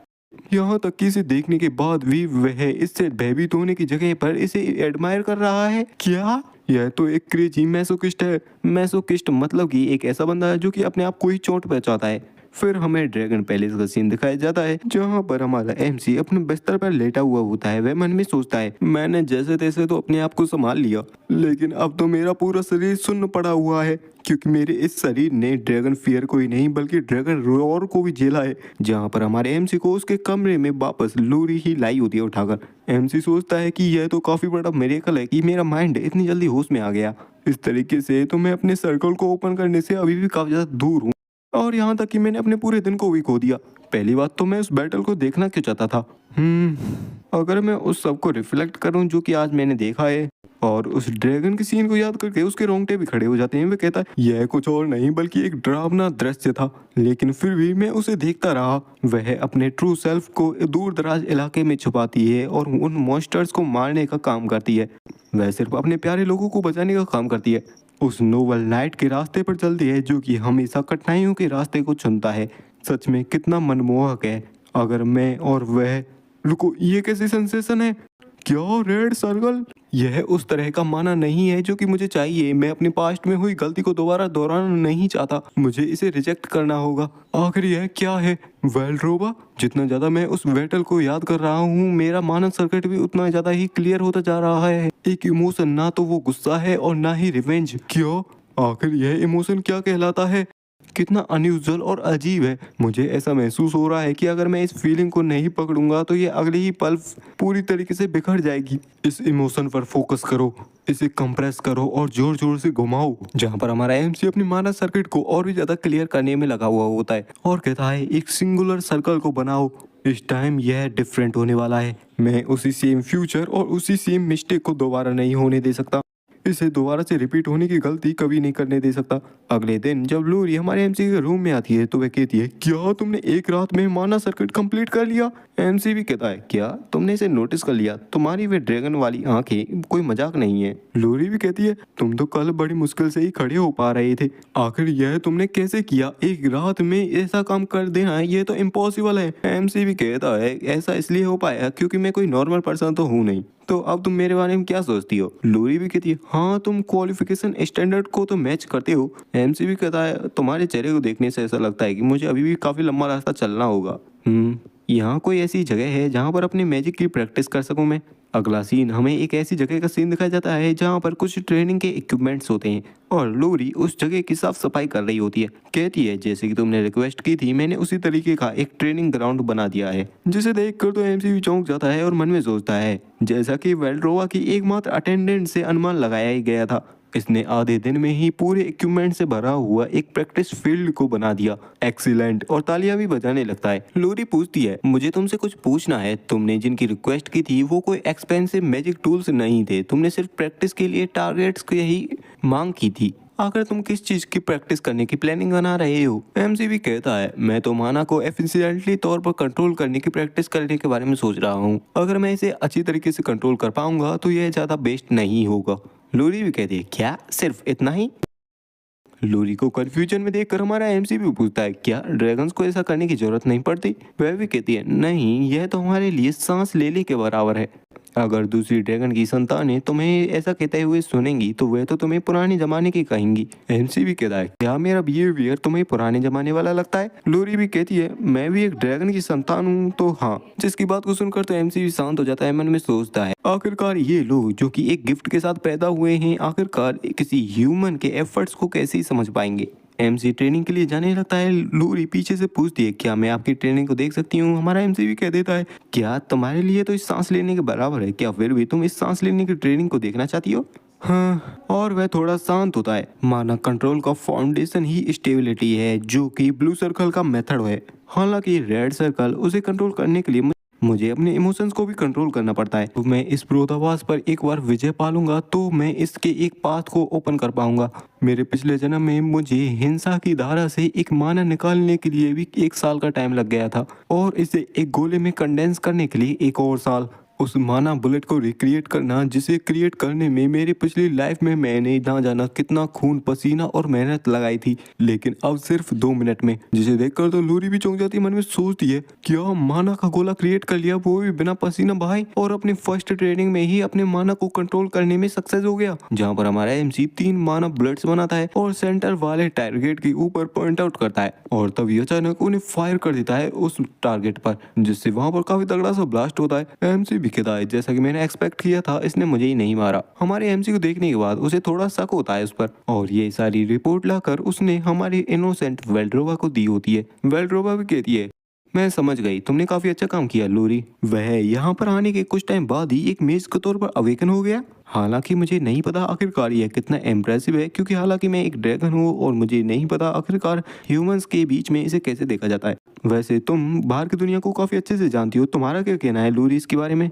वह पर्सन तुम्हें कैसा दिखाई देता है? लूरी कहती है वह स्टार्ट में तो बिना किसी मिस्टेक के काफी ज्यादा ही परफेक्ट था, और यही चीज उसे और ज्यादा सस्पिशियस और डेंजरस बनाती है। वेल्ड्रोवा पूछती है लेकिन क्यों? लूरी कहती है ऐसा इसलिए है कि यहाँ पर कोई भी ऐसा रास्ता नहीं है कि ह्यूमंस उस लेवल पर बिना किसी मिस्टेक के पहुंच सकें। वह जरूर से ही कुछ न कुछ छुपा रहा है, मानो ऐसा दिखा रहा हो जैसे कि वह दर्द को एंजॉय करता है। वेल्ड्रोवा भी कहती है लूरी क्या तुम इस तरीके से ह्यूमंस को एक्नॉलेज करती हो? वैसे तुम जितना ज्यादा उसके बारे में मुझे बता रही हो वह मुझे उतना ही अमेजिंग लग रहा है। लूरी भी कहती है हाँ, मुझे इसे एडमिट करने में थोड़ी नफरत है, लेकिन यही बात है। वेल्ड्रोवा कहती है अरे चिंता करने की कोई बात नहीं है, उसने कहा तो था कि वह हमारे पास प्योर इंटेंशन के साथ आया है, तो मैं भी उस पर विश्वास करना चाहती हूँ। लूरी भी उन्हें देखकर मन में सोचती है मेरी मास्टर पहले ही काफी सारे लोगों द्वारा हर्ट की जा चुकी हैं, तो फाइनली जब उन्होंने एक बार फिर से अपना हर्ट ओपन किया है तो मुझे ये मेक श्योर करना होगा कि यह फिर से कुछ गलत ना हो जाए। अगर मैं ही उसकी ट्रू इंटेंशंस को प्रूव कर सकती हूँ तो तभी उसे कुछ आइडिया आता है, और वह कहती है माय लेडी क्योंकि हमारे पास अब चांस है तो उस चीज को उसे देने के बारे में आपका क्या ख्याल है? वेल्ड्रोवा कहती है क्या तुम्हारा मतलब उससे है? तो अगले सीन में हमें एक ऐसा सीन दिखाया जाता है जहाँ पर हमारे ड्रैगन के अंडर आने वाले एरिया के जितने भी लॉर्ड्स होते हैं वे सारे इकट्ठे हो चुके होते हैं। वे भी कहने लगते हैं आखिरकार हम सभी लॉर्ड्स को ग्रैंड डचेस ने क्यों समन किया है, पता भी नहीं आखिरकार कब वे मॉन्स्टर्स हम पर अटैक कर दे। अब इस टाइम पर हमें किससे मिलना होगा? दूसरा भी उससे कहता है क्या तुम्हें पता नहीं हाल ही में जिस फियांसे को चुना गया है हमारे ग्रैंड डचेस के साथ एंगेजमेंट के लिए वह यहाँ पर आया है? वह भी चौंक जाता, कहता क्या फियांसे? अब मुझसे मत कहना कि एक और मूर्ख आ गया है यहाँ पर ग्रैंड डचेस के साथ शादी करने के लिए और वह अब शादी की तैयारी कर रहा है। दूसरा भी कहता है मैंने तो यहाँ तक सुना है कि वह रोजनोवा फैमिली का एक थर्ड यंग मास्टर है जो कि अभी अभी जवान हुआ है, और अब एक 18 साल का कमीना ग्रैंड डचेस के पीछे छुप कर राजा राजा खेलना चाहता है। दूसरा कहता है राजा राजा मेरा कद्दू, मैंने तो यहाँ तक सुना है कि वह उस फैमिली का एक डिफेक्टिव प्रोडक्ट है जो कि एक स्वॉर्ड को भी हैंडल नहीं कर सकता। बाकी के लोग भी चौंक जाते हैं। उनमें से एक कहता है क्या रोजनोवा फैमिली से तो एम्पायर के गार्डियन नाइट्स आते हैं, फिर भी वह एक नॉर्मल से सोल्जर से भी काफी ज्यादा बुरा है? तभी उनमें से सबसे सीनियर ओल्ड मैन कहता है आखिरकार वह कब तक ही टिक लेगा, हमें उसके बारे में चिंता करने की कोई जरूरत नहीं है, और वह जल्द ही हमारे ग्रैंड डचेस के हाथों से टुकड़ों में काट दिया जाएगा। ये होता है लॉर्ड काउंट ओलिवेरा कॉन्सिलस। बाकी के लोग भी कहते हैं हाँ सही कह रहे हो और हंसने लगते हैं। तभी काफी दांसू सी एंट्री के साथ आता है हमारा एमसी और बताया जाता है लॉर्ड फ्रीडा रोजवान एंटर कर रहे हैं, जहाँ पर हमारा एमसी लूरी के साथ आया होता है वहाँ पर, जहाँ पर हमें कुछ टाइम पहले का सीन दिखाया जाता है। हमारा एमसी कहता है क्या मुझे सारे ही लॉर्ड से मिलना होगा, क्या मुझे अभी ही जाने की जरूरत है? लूरी भी कहती है हाँ यह एक ऐसा काम है जो कि तुम्हें अभी ही करना होगा। क्या तुम्हें पता है आखिरकार मेरी मास्टर को ग्रैंड डचेस वेल्ड्रोवा क्यों कहा जाता है? एमसी कहता है ऑफ कोर्स यहाँ पर एक डार्कनेस का प्रतीक था, सारे ही इविल्स की जड़ जिसने डीमन किंग को वर्थ देने की कोशिश की, द ब्लैक ड्रैगन गॉडविन, और जिसने उस ब्लैक ड्रैगन की लाइफ को खत्म किया वह थी वेल्ड्रोवा। लूरी भी कहती है हाँ तुमने सही कहा। इसी अचीवमेंट को देखते हुए ग्रेट एम्पायर ने उन्हें ग्रैंड डचेस का टाइटल दिया और यह टेरिटरी जिसे वे अब होल्ड करती हैं। अभी के लिए लेडी वेल्ड्रोवा का सबसे इम्पोर्टेंट टारगेट है सारे ही मॉन्स्टर्स को खत्म करना। इस वजह से उनका जो भी फियांसे होगा उन्हें इस टेरिटरी के जितने भी लॉर्ड्स हैं उन्हें मैनेज करना पड़ेगा। सिंपली कहूँ तो मेरी मैजेस्ट्री सिंपली कहूँ तो मेरी मास्टर बाहर के अफेयर्स को देखेंगी और तुम अंदर के अफेयर्स को। एमसी भी कहता है तो तुम्हारा कहने का मतलब है मैं एक हाउस होल्ड वाइफ बनकर रह जाऊंगा। एमसी मन में सोचता है वह पहले से ही मुझे पावर का स्वाद चखाना चाहती है। इन चीजों को देखने से ऐसा लगता है कि वह अभी पूरी तरीके से मेरे ऊपर भरोसा नहीं करती। ठीक है तो चलो लॉर्ड से चलकर मिलते हैं। जहाँ पर प्रेजेंट टाइम में वह पहुंच चुका होता है उसी मीटिंग है और कहता है आप सभी से मिलकर मुझे काफी ज्यादा ही खुशी हुई। मैं एक ऐसा पर्सन हूँ जो कि जल्द ही ग्रैंड डचेस वेल्ड्रोवा का हस्बैंड बनने वाला है। अपने डिस्कशन को शुरू करने से पहले आखिर आपको मुझे कैसे ट्रीट करना चाहिए। जिसकी ऐसी बात को सुनकर सारे ही लॉर्ड्स एकदम शांत हो जाते हैं और थोड़े परेशान हो जाते हैं। मन में सोचते हैं यह तो शुरुआत की मुलाकात से ही इतना साफ है। जिस मूवमेंट पर उसने अपना मुंह खोला उसी मूवमेंट पर पिक करने का ऑर्डर भी सेट हो चुका था। लॉर्ड काउंट कहता है हम सारे ही लॉर्ड्स ग्रैंड डचेस वेल्ड्रोवा की छाया के नीचे रहते हैं और यह भी काफी ज्यादा नेचुरल है कि हमें उनके हस्बैंड को रेस्पेक्ट पे करनी चाहिए। हालांकि यहाँ पर जितने भी लॉर्ड्स इकट्ठा हुए हैं वे तुम्हारे जन्म से भी पहले से एम्पायर के लिए लॉयल रहे हैं। तो महोदय आप इसी चीज का आकलन करके अनुमान नहीं लगा सकते। एमसी भी सीरियस लुक के साथ कहता है क्या यही तुम्हारा आंसर है? क्या मुझे आपसे रेस्पेक्ट के साथ बात करनी चाहिए या फिर किस तरीके से बात करनी चाहिए? मुझे सिर्फ इसका जवाब दो। जिसके ऐसे सीरियस फेस को देखकर तो उस बंदे के भी पसीने छूट जाते हैं। वह भी कहता है यह तो साफ है कि आपको हमारी ग्रैंड डचेस वेल्ड्रोवा के जीवन साथी के तौर पर ही बात करनी चाहिए। एमसी भी कहता है हाँ चलो यह जवाब तुम्हारा थोड़ा हेल्पफुल था। एमसी कहता है जैसा कि आप देख ही सकती हो अगर मैं उनका जीवन साथी बन भी जाऊं फिर भी चीजें ज्यादा बदलेंगी नहीं। तुम सभी की टेरिटरीज तुम्हारे ही हाथों में रहेंगी तो उन्हें मैनेज करने जारी रखो, चाहे तो उनका फायदा कराओ या उनका शोषण करो। जिस बात को सुनकर एक लॉर्ड तो काफी ज्यादा गुस्सा हो जाता है। कहता है तुमने क्या कहा? शोषण करो? क्या हम उन लोगों का खून चूसते हैं? एमसी भी सोचता है अरे नहीं मैं तो कुछ ज्यादा ही बोल गया और कहता है अरे गुस्सा मत करो मेरी तो जवान फिसल गई थी। लेकिन वह कमीना लॉर्ड भी कहाँ किसी से कम बदतमीज था। वह भी कहता है अब मुझे पता चला आखिरकार तुम्हारी फैमिली ने तुम्हें तुम्हारे ही घर से क्यों निकाल दिया। अब एक स्वॉर्ड हाउस का निकाला गया बंदा ना जाने कहाँ का मेज बनने चला है। तुम्हें मुझे अच्छे मैनर्स दिखाने चाहिए। फर्स्ट सर्कल के मेज वाले फियांसे तुम वहां पर सिर्फ इसलिए खड़े हो क्योंकि तुम ग्रैंड डचेस के फियांसे हो। आखिर तुम्हें मुझसे यानी कि फोर्थ सर्कल के मेज से क्या बेहतर बनाता है? हमारा एमसी भी कह देता है क्या फोर्थ सर्कल यह तो एवरेज है। अब भाई उसके सामने उसकी बेइज्जती और इसी बात पर उसकी भी नसें टाइट हो जाती है। कहता है तुमने क्या कहा? और वह मन में सोचता है यहाँ तक कि एम्पायर में कहीं चले जाए कोई फोर्थ सर्कल वाला मेज तो बंदे तो आपको सिर आंखों पर बैठा कर रखेंगे और मेजेस की हायरार्की तो उनके स्किल से ही डिसाइड होती है। अब यहाँ पर एक फर्स्ट सर्कल वाला मेज मुझे एवरेज कह रहा है। लगता है मुझे इसे मैनर्स सिखाने ही होंगे। उसे इतना गुस्सा होता हुआ देख हमारा एमसी कहता है इस बात में तो कैसा रहेगा कि अगर हम एक डुअल कर लें। इस तरीके से ये काफी अच्छा चांस रहेगा एक फर्स्ट सर्कल के मेज की स्किल्स को जानने का। कैसा रहेगा अगर मैं और आप एक डुअल करें? तो फिर हमें बाहर ट्रेनिंग ग्राउंड का सीन दिखाया जाता है जहाँ पर लोग बात कर रहे होते हैं एक डुअल और वो भी फर्स्ट सर्कल और फोर्थ सर्कल के मेज के बीच में। क्या यह ऑब्वियस सी बात नहीं है कि आखिरकार कौन जीतेगा? दूसरा भी कहता है हाँ ये काफी अच्छा चांस है उस एरोगेंट को उसकी जगह दिखाने का और यह चीजों को भी काफी ज्यादा आसान कर देगा। मैं सोच रहा हूँ कहीं थेसलोस उस पर इजी तो नहीं जाएगा जिनकी बातों को हमारी लूरी भी शांति से सुन रही होती है। जहाँ पर हम अरीना के बीच में दोनों को ही एक दूसरे के आमने सामने देख पाते हैं। एमसी पहले ही उससे पूछ लेता है आखिरकार तुम किस तरीके के मैजिक को यूज करने वाले हो। जिसकी बात को सुनकर वह लॉर्ड विक चिल्लाते हुए कहता है क्या तुम मुझसे कह रहे हो कि मैं फाइट करने से पहले ही अपने हाथों को रिवील कर दूं? देखने से ऐसा लगता है कि तुम अभी से डरने लगे हो। सुनो अगर तुम हार मानना चाहते हो तो अभी भी हार मान सकते हो क्योंकि मैं यूज करने वाला हूँ फोर्थ टायर का मैजिक ब्लास्ट। जिसका नाम सुनते ही सारे लॉर्ड्स काफी ज्यादा चौंक जाते हैं। कहते हैं क्या मैजिक ब्लास्ट एक पावरफुल स्पेल नहीं है जो कि डिस्ट्रक्शन के लिए ही स्पेशलाइज है? अगर ये बंदा उस मैजिक से सीधा हिट हुआ तो वह बच भी नहीं पाएगा। एमसी कहता है अच्छा ऐसी बात है तो मैं भी तुम्हें एक चीज बताता हूँ। मैं भी सिर्फ एक ही मैजिक को यूज कर सकता हूँ जिसका नाम है माना शॉट। जिस मैजिक का नाम सुनकर वह भी कहता है क्या माना शॉट? क्या तुम्हें लगता है कि मेरे फोर्थ ग्रेड के मैजिक स्पेल को तुम इस बेसिक से स्पेल के साथ हरा सकते हो? एमसी भी कहता है अब ऐसा तो मत सोचो कि मैं हार ही जाऊंगा। जिसकी बात को सुनकर वह भी काफी ज्यादा गुस्सा हो जाता है। वह कहता तुम पागल, इस मैजिक के साथ मैं तुम्हें पूरी तरीके से वैनिश करके रख दूंगा। एमसी भी सोचता है इससे सच में काफी ज्यादा ही डेंस किलिंग इंटेंट आ रहा है। इतने हाईली इमोशंस के साथ इसे मैजिक का यूज करते हुए देखना यह जरूर से ही रेड सर्कल को पोजेस करता होगा। जहाँ पर हमारे एमसी ने भी 3 माना बॉल्स को क्रिएट कर लिया होता है जिसे देखकर वह चौंक जाता है। कहता क्या? एमसी भी कहता है मैच तो पहले ही डिसाइड हो चुका है और ऐसा कहते के साथ उन माना बॉल्स को सीधा फेंक देता है उसी बंदे की तरफ। तो उसने भी बचने के लिए अपने डिफेंस मैजिक को क्रिएट कर लिया होता है, लेकिन तभी वह किसी चीज को देखकर चौंक जाता है। वह देखता है कि हमारे एमसी की माना बॉल उसके बगल से ही निकल चुकी होती है और कहता है वह तो मुझे एम कर ही नहीं रहा था, वह तो मेरे माना सर्कल को एम कर रहा था जो कि कंप्लीट भी नहीं हुआ था। और इस तरीके से हमारे एमसी के अटैक की वजह से वह माना सर्कल पूरी तरीके से टूट जाता है। वह मन में सोचता है क्या उसने माना सर्कल को डिस्ट्रॉय कर दिया आखिरकार?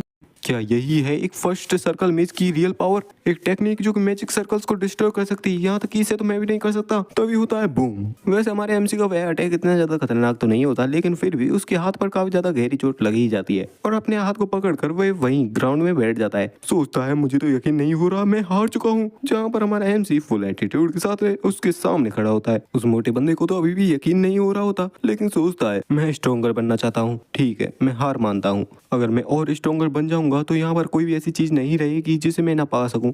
लॉर्ड्स भी सारे चौंक जाते हुए कहते हैं क्या थेसोल जो कि फोर्थ सर्कल का मेज था वह इतनी आसानी से हार गया, वो भी फर्स्ट सर्कल के मेज से? अपनी आंखों से देखने के बाद भी मैं इस पर यकीन नहीं कर सकता। रुको, कहीं ऐसा तो नहीं है इसके ड्रैगन के बच्चे ने इसकी मदद की हो?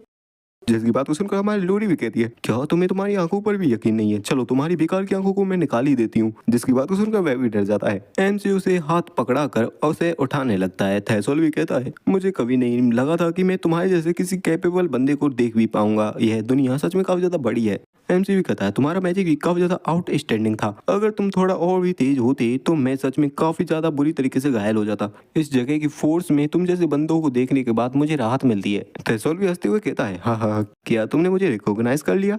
वैसे देखा जाए तो कैपिटल से डिमोट होना इतना भी बुरा नहीं है। आपसे मिलकर मुझे काफी सम्मान मिला और खुशी हुई। एमसी कहता है क्या तुमने कहा तुम्हें कैपिटल से डिमोट किया गया है? तुम्हारा क्या नाम है? वह भी कहता है मेरा नाम थेसोल वल्चर है। एमसी भी कहता है थेसोल वल्चर, हाँ मुझे याद आया। वह भी कहता है क्या तुम मुझे जानते हो? एमसी कहता है हाँ काफी अच्छे तरीके से, तुम तो मेरे एक बेनिफैक्टर हो ना। वह भी कहता है क्या मुझे माफ करना, मैं तुमसे पहले कभी नहीं मिला था। और अगले ही पल हमारा एमसी उसके मत्थे पर अपनी उंगली को रख देता है और यूज करता है माना शॉट का, बंदे की भेजे को उड़ा देता है और उस थेसोल का अंत वहीं हो जाता है। अचानक से ऐसे सीन को देखकर सारे लॉर्ड्स एकदम चौंक जाते हैं। एमसी वहां पर एकदम शांत खड़ा होता है और कहता है इसी वजह से मैं तुम्हें और जीवित रहने के लिए अलाउ नहीं कर सकता। अगर तुमको मैंने जिंदा रहने दिया तो तुम मेरे फियांसे के दुख का कारण बनोगे।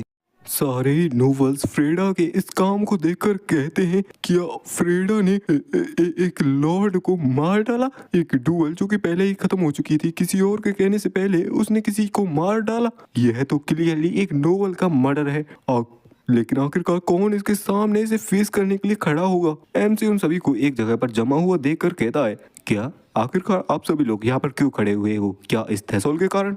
इस पर ध्यान मत दो, यह एक ऐसा बंदा था जो कि मरना ही डिजर्व करता था। अगर इसे ऐसे ही छोड़ दिया जाता तो यह ग्रैंड डचेस के दुखों का कारण बनता। काउंट भी कहता है क्या ग्रैंड डचेस के लिए दुखों का कारण और वह भी थेसोल? लेकिन कैसे? लेकिन महोदय क्या यह पहली बार नहीं है जब आप थेसोल से मिले हो? आखिरकार थेसोल की मौत ग्रैंड डचेस के दुखों को कैसे खत्म कर देगी? एमसी भी कहता है वेल ग्रैंड डचेस वेल्डोवा यही चाहती है कि सारे ही ह्यूमंस खुशी रहें। एक मर्सीफुल ग्रैंड डचेस जो कि एक ड्रैगन की बॉडी में ह्यूमंस के लिए फाइट करती है और थेसोल उनकी इच्छा के विरुद्ध जा रहा था, यही मामला था। वैसे यह कुछ ऐसा था जो कि फ्यूचर में होने वाला था, इस वजह से इसे तुम्हें दिखाना थोड़ी मुश्किल है। वे लोग भी कहते हैं क्या माफ करें, और वे मन में सोचते हैं यह तो एकदम पागलपन है। यह कह रहा है कि इसने उसे सिर्फ इसलिए मार दिया क्योंकि कुछ ऐसी चीज फ्यूचर में होने वाली है, मतलब कि वो चीज अभी हुई ही नहीं। क्या यह कोई पागल है? एमसी भी कहता है चिंता मत करो, तुम सभी चाहे कुछ भी करो, मैं तुमसे कुछ नहीं कहूंगा। तो ये सीन शिफ्ट होता है, हमें एक बग्गी का सीन दिखाया जाता है जिसमें हमारा एमसी अपने सिर को पकड़कर बैठा हुआ होता है। सोचता है मेरा सिर तो घूमे जा रहा है। सोचा जाए तो मैं थेसोल वल्चर को यहाँ पर मिला था और मैंने उसे मारने के लिए वह माना शॉट यूज कर दिया, जिस वजह से मेरा पूरा माना ड्रेन हो गया और इस बेकार की कैरिज की वजह से मेरे सर में और चक्कर आते जा रहे हैं। मैं तो उन माना से चलने वाली कार्स को काफी ज्यादा ही याद कर रहा हूँ, हालांकि वे अभी तक इन्वेंट नहीं हुई हैं। तभी लूरी भी ताली बजाते हुए कहती है कितना इम्प्रेसिव है, तुमने अपनी पहली मीटिंग में ही एक लॉयल पर्सन को मार दिया, यह तो तुम्हारी एंगेजमेंट में एक काफी बड़ी बाधा बनने वाली है। एमसी कहता क्या तुम कह रही हो कि मैंने सबसे अच्छे लॉयल पर्सन को मार दिया? क्या तुम्हारा मतलब थेसोल से है? लूरी भी कहती है हाँ, चाहे तुम इस पर भरोसा करो या ना करो, वह ग्रैंड डचेस का सबसे लॉयल पर्सन था। एमसी भी कहता है वेल ये थोड़ा परेशानी भरा हो सकता है, क्या वह इतना सही था? लोरी भी कहती है हाँ मॉडरेट सही था और मॉडरेट करप्ट भी था, लेकिन फिर भी फॉरेस्ट में उस जैसे नोवेल को सबसे अच्छा ही कहा जा सकता है क्योंकि बाकी के नोवेल्स तो फ्रंट लाइन पर रहकर भी अपनी जेबें भरने में लगे हुए हैं। एमसीबी सोचता है यहाँ के जितने भी लॉर्ड्स हैं सच में काफी बड़ी दुविधा है ये तो। एमसीबी कहता है फिर भी एंगेजमेंट जैसी चलनी चाहिए वैसी ही चलेगी क्योंकि वह कारण जिस वजह से मैंने उस थेसोल को मारा वह काफी सही था। जहाँ पर वह दूसरी सीट की तरफ देखता है, एक पोटली की तरफ देखते हुए मन में सोचता है अगर मेरी मेमोरी एकदम सही है तो उस थेसोल ने अभी भी एक काफी बड़ा क्राइम किया हुआ है। जहाँ पर हमें उस थेसोल के घर का सीन दिखाया जाता है जहाँ पर बटलर उन्हें ग्रीट करते हुए कहता है आपका इस आलीशान वल्चर हाउस में स्वागत है। यह तो मेरे लिए सम्मान की बात है कि मैं ग्रैंड डचेस के कैसल से आए हुए गेस्ट को रिसीव कर पा रहा हूँ, लेकिन दुख के साथ कहना पड़ रहा है कि यहाँ पर हमारे मास्टर अभी तक नहीं आए हैं। एमसीबी सीधा कह देता है वह मर चुका है, उस पर ध्यान मत दो। जिसकी बात को सुनकर वह भी घबरा जाता है, कहता है क्या मुझे माफ करना। जहाँ पर हमारा एमसी उस थैले को उसकी तरफ फेंक देता है और वह कहता है क्या ये क्या है। लूरी कहती है यह चाहे कुछ भी हो तुम इसे ले जाकर कासल के फ्रंट गेट पर किसी अच्छी सी जगह पर लटका देना। बटलर भी कहता है हाँ ऐसा कर तो दूंगा, लेकिन आखिरकार यह है क्या। लेकिन जब वह उस पोटले को खोल कर देखता है तो वह देखता है उसमें उसका मास्टर होता है, जिसे देखकर वह काफी जोरों से ही चिल्लाता है। फिर हमें थेसोल के रूम का सीन दिखाया जाता है। लूरी कहती है कि देखने में ऐसा लग रहा है जैसे हम किसी खाली घर को लूटने आए हैं, क्योंकि अब तुमने एक लॉयल बंदे को मार डाला है तो यह तुम्हारे लिए अच्छा होगा कि तुम एक अच्छा सा सबूत ढूंढ सको। एमसी भी कहता है क्या मेरे कहने से इस सारे मामले को निपटाया नहीं जा सकता, सबूत ढूंढना जरूरी है क्या। लोरी गुस्सा होते हुए कहती है मैं भी सोच ही रही थी कि तुम्हारे सिर को काट कर वापस ले जाया जाए और तुम्हारी उस एंगेजमेंट को तोड़ दिया जाए। जिसकी बात को सुनकर हमारा फ्रेडा भी कहता है ओह मिल गया सबूत। यहाँ पर इस बेड के नीचे एक हिडन डोर है, यहाँ पर जरूर से कोई ऐसा मैकेनिज्म होगा जिससे ये डोर ओपन किया जा सके। लोरी भी कहती है छोड़ो इस मैकेनिज्म को, तुम बगल को हटो। तब ये काफी खतरनाक सा पंच बनाती है और तभी जोर से वही जमीन पर देकर मारती है और कहती है ये ओपन हो चुका है, चलो अंदर चलते हैं। फिर हमें अंदर का सीन दिखाया जाता है। लूरी अपने सामने के सीन को देखकर कहती है इस तरीके की एक अंडरग्राउंड जगह है, यहाँ पर कोई भी आश्चर्य की बात नहीं है कि इससे इतनी बदबू आ रही है। एक सीक्रेट लेबोरेटरी जहाँ पर काफी सारे ह्यूमंस और मॉन्स्टर्स की लाशें पड़ी हुई हैं और यहाँ के ट्रेसेस को देखने से ऐसा लगता है कि यहाँ पर ह्यूमंस और मॉन्स्टर्स की लाइफ पर रिसर्च चल रही थी। यह तो क्लियरली डिमोनिक फॉलोअर्स से बिलोंग करता है, वे लोग जो डिमोनिक पावर की लालसा में अपनी ह्यूमैनिटी को तक को बुला देते हैं। और उन सभी में थेसोल वल्चर शायद से एक डार्क मेज नेक्रोमेंसर था। रुको यह लाश तो किसी सोल्जर की लग रही है। अरे नहीं, इसने तो ह्यूमंस के ऑर्गन्स को मॉन्स्टर के ऑर्गन्स के साथ कनेक्ट कर दिया है। उस कमीने को तो मरना ही चाहिए था। वह आखिरकार ह्यूमंस पर भरोसा भी तो नहीं किया जा सकता। अगर वह कोई डीमन फॉलोअर है तो यह क्राइम किसी नोबल को मारने के क्राइम से भी बढ़कर है। लेकिन आखिरकार तुम्हें इस जगह के बारे में कैसे पता चला। लेकिन जब वह हमारे एमसी की तरफ देखती है जो कि कुछ कागजों को पकड़े हुए खड़ा होता है, उन कागजों को देखकर कहता है क्या मुझे यह मिल गया, थेसोल का नेमलेस मास्टरपीस द इन्फिनाइट माना कल्टीवेशन मेथड। वह पास्ट की बात को याद करता है जहाँ पर वह थेसोल के पास आया होता है। वह कहता है फ्रेडा क्या तुम इसे जानते हो, मॉन्स्टर्स कंटिन्यूअसली माना को प्रोड्यूस कर सकते हैं।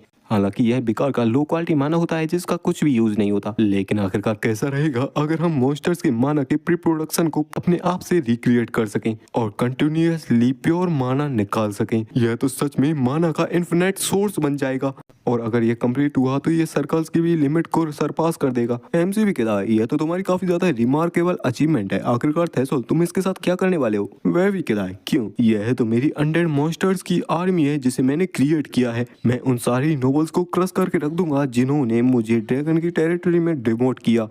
इससे तो मैं ग्रेट मैच के लेवल से भी ऊपर के लेवल पर पहुंचने के लिए एवल हो जाऊंगा। एमसी भी कहता है अच्छा यह मेरे रिवेंज के लिए भी काफी यूजफुल होगा, थैंक यू। और ऐसा कहकर उसका काम वहीं तमाम कर देता है। सोचता है तो फिर वह फिर से मेरे हाथों से ही मारा गया। तो यही है वह नेमलेस माना कल्टीवेशन मेथड जिसकी वजह से मैं काफी तेजी से ही 8th सर्कल पर पहुंच पाया। अगर मैंने इसे स्टडी किया तो मैं किसी और से भी काफी तेजी से 8th सर्कल पर फिर से पहुंच पाऊंगा। लेकिन तभी लूरी कहती है किसी ऐसी चीज को देखना, लगता है सारे ह्यूमंस एक जैसे होते हैं। रिसर्च पहले ही कंप्लीट हो चुकी है और रिसर्चर मारा भी जा चुका है तो किसी को पता भी नहीं चलेगा अगर इसे कोई चुरा भी ले तो। यह तो तुम्हारे लिए एक सच में काफी ज्यादा अच्छी अपॉर्चुनिटी है काफी तेजी से स्ट्रॉन्गर बनने की, जैसा कि सारे ह्यूमंस चाहते भी हैं। वह तो इन्हीं बातों को कह रही होती है लेकिन हमारा एमसी मना कर देता है और उन पेपर्स को देते हुए कहता है इस लेबोरेटरी की हर एक चीज को डिस्ट्रॉय कर दो। वह कहती है क्या तुम सीरियस हो, तुम नाम से एक मेज हो फिर भी तुम्हें इस नॉलेज को देखने की एक बार भी लालसा नहीं आ रही। एमसी भी कहता है हाँ इन पेपर्स में कुछ ऐसी चीजें लिखी हुई हैं जिनसे ये मैजिक फील्ड पूरी तरीके से बदल सकती है,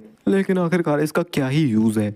अगर मैं एक पावरफुल मेज बनने के बाद पावर में अंधा होकर अपनी ग्रैंड डचेस को ही गुस्सा दिला दिया, उसे दुख पहुंचाया, ऐसी चीज को तो जड़ से ही मिटा देनी सबसे अच्छी चीज है। तो क्या तुम इस सारी चीजों को जला सकती हो? लूरी भी कहती है हाँ, ये मेरे लिए कोई कठिन काम तो नहीं है, और उन्हें अपनी फायर के साथ जलाने लगती है। और ऐसा करते हुए वह पूरी लेबोरेटरी को जला देती है। एमसी मन में सोचता है हर एक स्पेल का शब्द कास्टर के इमोशंस को धारण करता है, और कास्टर का एसेंस उस मैजिक में भी होता है। क्योंकि थेसोल के अंदर एम्पायर के लिए नफरत भरी हुई थी, तो इस मैजिक में भी नफरत भरी हुई है। यह एक ऐसा डार्क मैजिक है जो कि थेसोल की नफरत को कैरी करता है।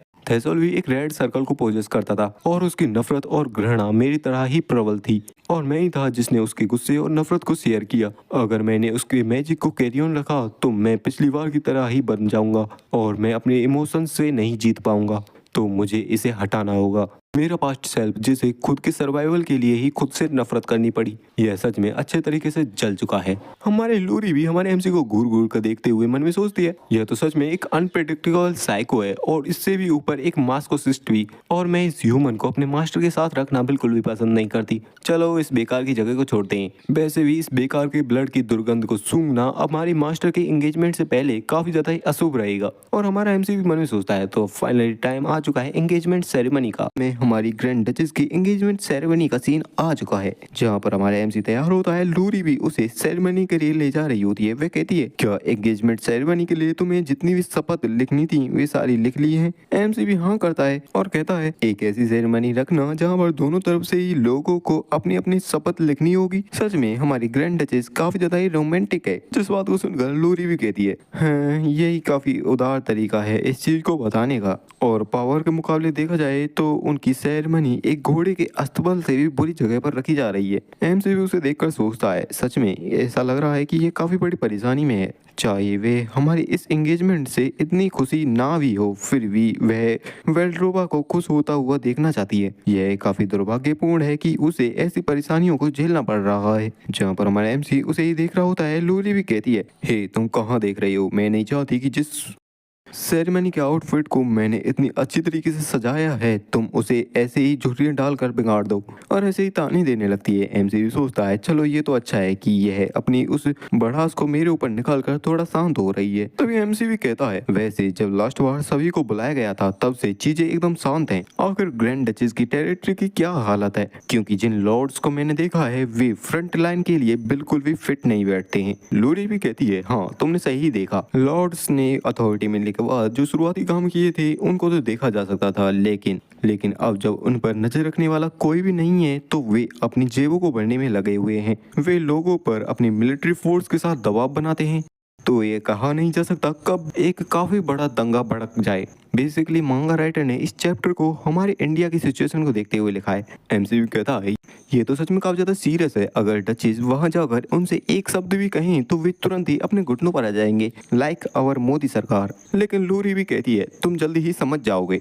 आखिर क्यों वह इन मामलों में इंटरफेयर नहीं करती। जिस बात को सुनकर तो हमारे एमसी को भी कुछ समझ नहीं आता। फिर वे डोर को ओपन करने के बाद सेरेमनी हॉल में आ जाते हैं, जहाँ पर काफी सारी कैंडल से जली हुई होती है। जिस दरवाजे के पीछे वेल्ड्रोबा होती है वह उस दरवाजे को ओपन करने वाली होती है और हमारे एमसी से कहती है, लॉर्ड फ्रेडा प्लीज यहाँ पर आप बैठिए और इंतजार कीजिए, क्योंकि सेरेमनी जल्दी ही स्टार्ट होने वाली है। जहाँ पर वह धीरे धीरे करके उन गेट्स को ओपन करने लगती है। गेट्स के ओपन होने के साथ हमारे एमसी के शरीर पर भी काफी खतरनाक सा प्रेशर पड़ने लगता है। एमसी सोचता है, यह एयर जो कि दरवाजों की उस तरफ से आ रही है, ऐसा महसूस हो रहा है कि यह हर पल मेरी बॉडी को क्रश कर रही हो। क्या मेरे जैसे किसी के पास अनुमति भी है वेल्ड्रोबा को फेस करने की? जहाँ वह वेल्ड्रोबा पूरी तरीके से बाहर नहीं आई होती, वह ड्रैगन फॉर्म में होती है और अपने हाथ को ही बाहर निकालती है। जहाँ पर लूरी उन सेरेमनी को स्टार्ट करते हुए पढ़ने लगती है अपने मंत्रों को, मतलब वह पंडित वाला काम कर रही है और कहती है, आज एक इमोर्टल और एक मॉर्टल दोनों ही एक हो जाएंगे। तुम दोनों ही एक ऐसे गोल्डन धागे में बंध जाओगे जिसे ना तो हेवन की अथॉरिटी और ना ही टाइम तोड़ पाएगा।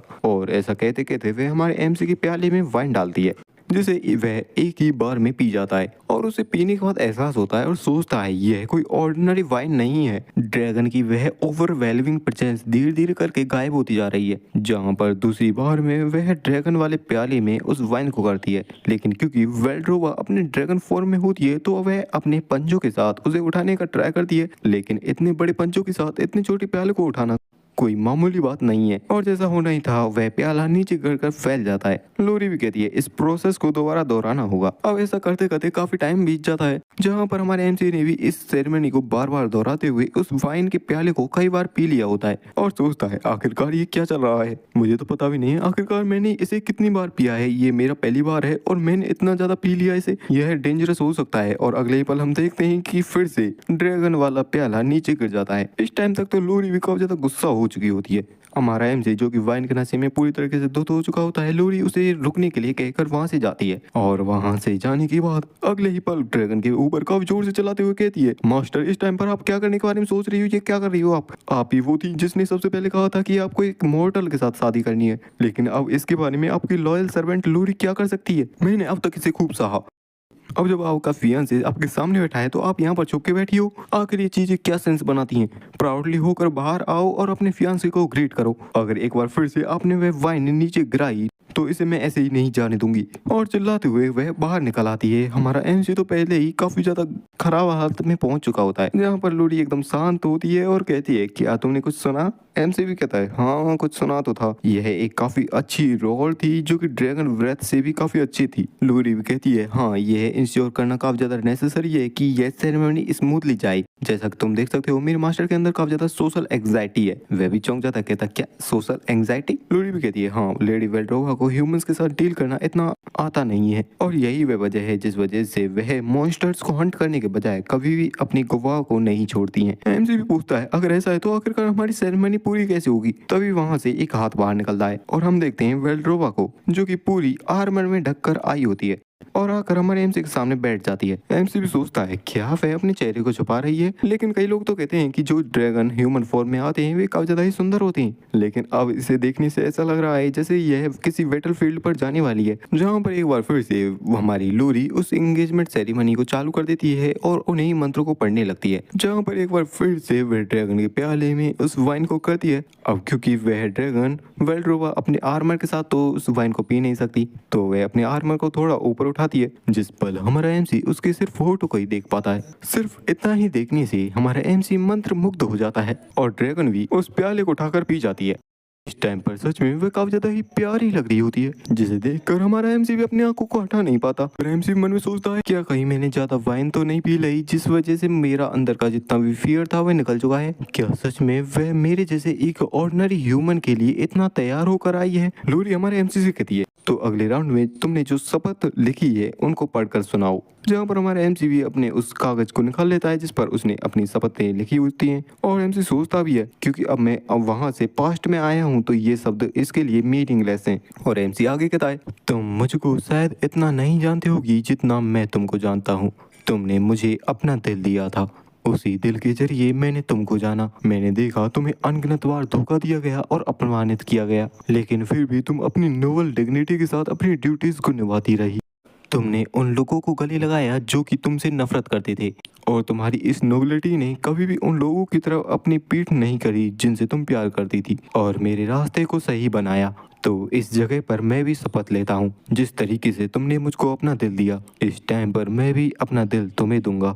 मेरी हर ख्वाहिश, मेरी हर तमन्ना, मेरी हर एक चीज को मैं तुम्हें दूंगा। ये मेरी लिखी हुई शपथ नहीं है, लेकिन आप जैसी ब्यूटी के साथ शादी करना मेरे लिए सच में एक सम्मान की बात है। लोरी भी इन शब्दों को सुनने के बाद एकदम शांत रह जाती है और कहती है तो अब आपकी बारी है शपथ को लेने की मास्टर। मास्टर क्या हुआ? लेकिन वेल्ड्रोवा अचानक से वहाँ खड़ी होती है और सीधा ही पलटकर वहाँ से अंदर चली जाती है और अंदर जाने के बाद गेट को बंद कर देती है। लोरी भी चमकते हुए चेहरे के साथ पलटते हुए कहती है सेरेमनी कंप्लीट हो चुकी है। लेकिन हमारा एमसी कुछ नहीं कहता। फिर वह दोबारा पूछती है लॉर्ड फ्रेड क्या आप ठीक हो? एमसी की भी हालत काफी ज्यादा खराब हो चुकी होती है। वह कहता है मुझे माफ करना, लेकिन कैसा रहेगा अगर मैं 3 दिनों के लिए सेक्लूजन में चले जाऊँ तो? अब एक अनोइंग पर्सन यानी कि हमारे एमसी को सेक्लूजन में जाने की बात को सुनकर वह भी खुश हो जाती है और कहती है ठीक है, और सोचती है सच में ऐसा ही एक्सपेक्ट किया था मेरी मास्टर से मैंने। और आकर ड्रैगन से कहती है सोचा जाए तो आपने उस एरोगेंट पर्सन को एक ही ब्लो में हरा दिया। ऐसा ही होना चाहिए एक ड्रैगन को। मुझे पता था मास्टर, आपने इसे पहले से ही प्लान कर रखा था। लेकिन ड्रैगन भी कुछ नहीं कहती। लोरी भी आगे कहती है, आपने सच में मुझे भी उस 10 रन स्ट्रेटेजी से उल्लू बना दिया था, यहाँ तक कि मैं भी उसके बारे में नहीं जान पाई। लेकिन फिर भी ड्रैगन कुछ नहीं कहती। लोरी भी शांत और उसे देखते हुए कहती, क्या आप ऐसा नहीं करना चाहती थी? तब ये कागज उसके सामने उड़ता हुआ आता है, जहाँ पर हम सामने देखते हैं ड्रैगन इस टाइम पर सच में काफी ज्यादा ही शर्मा रही होती है। तब जाकर लोरी को पता चलता है कि ड्रैगन तो एंगेजमेंट सेरेमनी को करना चाहती थी, लेकिन सोशल एंजाइटी की बदौलत वह ऐसा नहीं कर पाई। लोरी को लग रहा होता है कि ये सारा जो काम, मतलब कि हमारे एमसी को परेशान करने वाला काम हमारे ड्रैगन ने पहले से ही सोच रखा था। लेकिन उसे क्या पता, ड्रैगन ने तो पहले से ही काफी सारी शपथ लिख रखी थी और वह तो चाहती थी कि पूरी सगाई अच्छे से हो, और ऐसा वह किस लिए नहीं कर पाई उसका वह कारण बताते हुए कहती है, मैं भी चाहती थी अच्छे तरीके से शपथ लेना, एक कॉन्सर्ट की तरह। लोरी भी पूछती है, तो आखिर आपने ऐसा क्यों नहीं किया? ड्रैगन यानी कि वेल्ड्रोवा बताती है, क्योंकि मेरे अंदर कॉन्फिडेंस की कमी है, मेरे पास कॉन्फिडेंस नहीं है उन आंखों में देखकर कॉन्फिडेंस के साथ बोलने का। वे शार्प आईज जो कि मुझे अंदर तक प्रिसाइज कर रही थी, और वह जेंटल वॉइस, जब मैंने ध्यान से उसे देखा तो मेरा माइंड पूरी तरीके से ब्लैंक हो चुका था। और इन बातों को वह काफी बेचारी बनते हुए कह रही होती है। लोरी भी एकदम ब्लैंक रह जाती है। वह भी कहती है, आपकी तरह भी मेरा माइंड भी ब्लैंक हो चुका है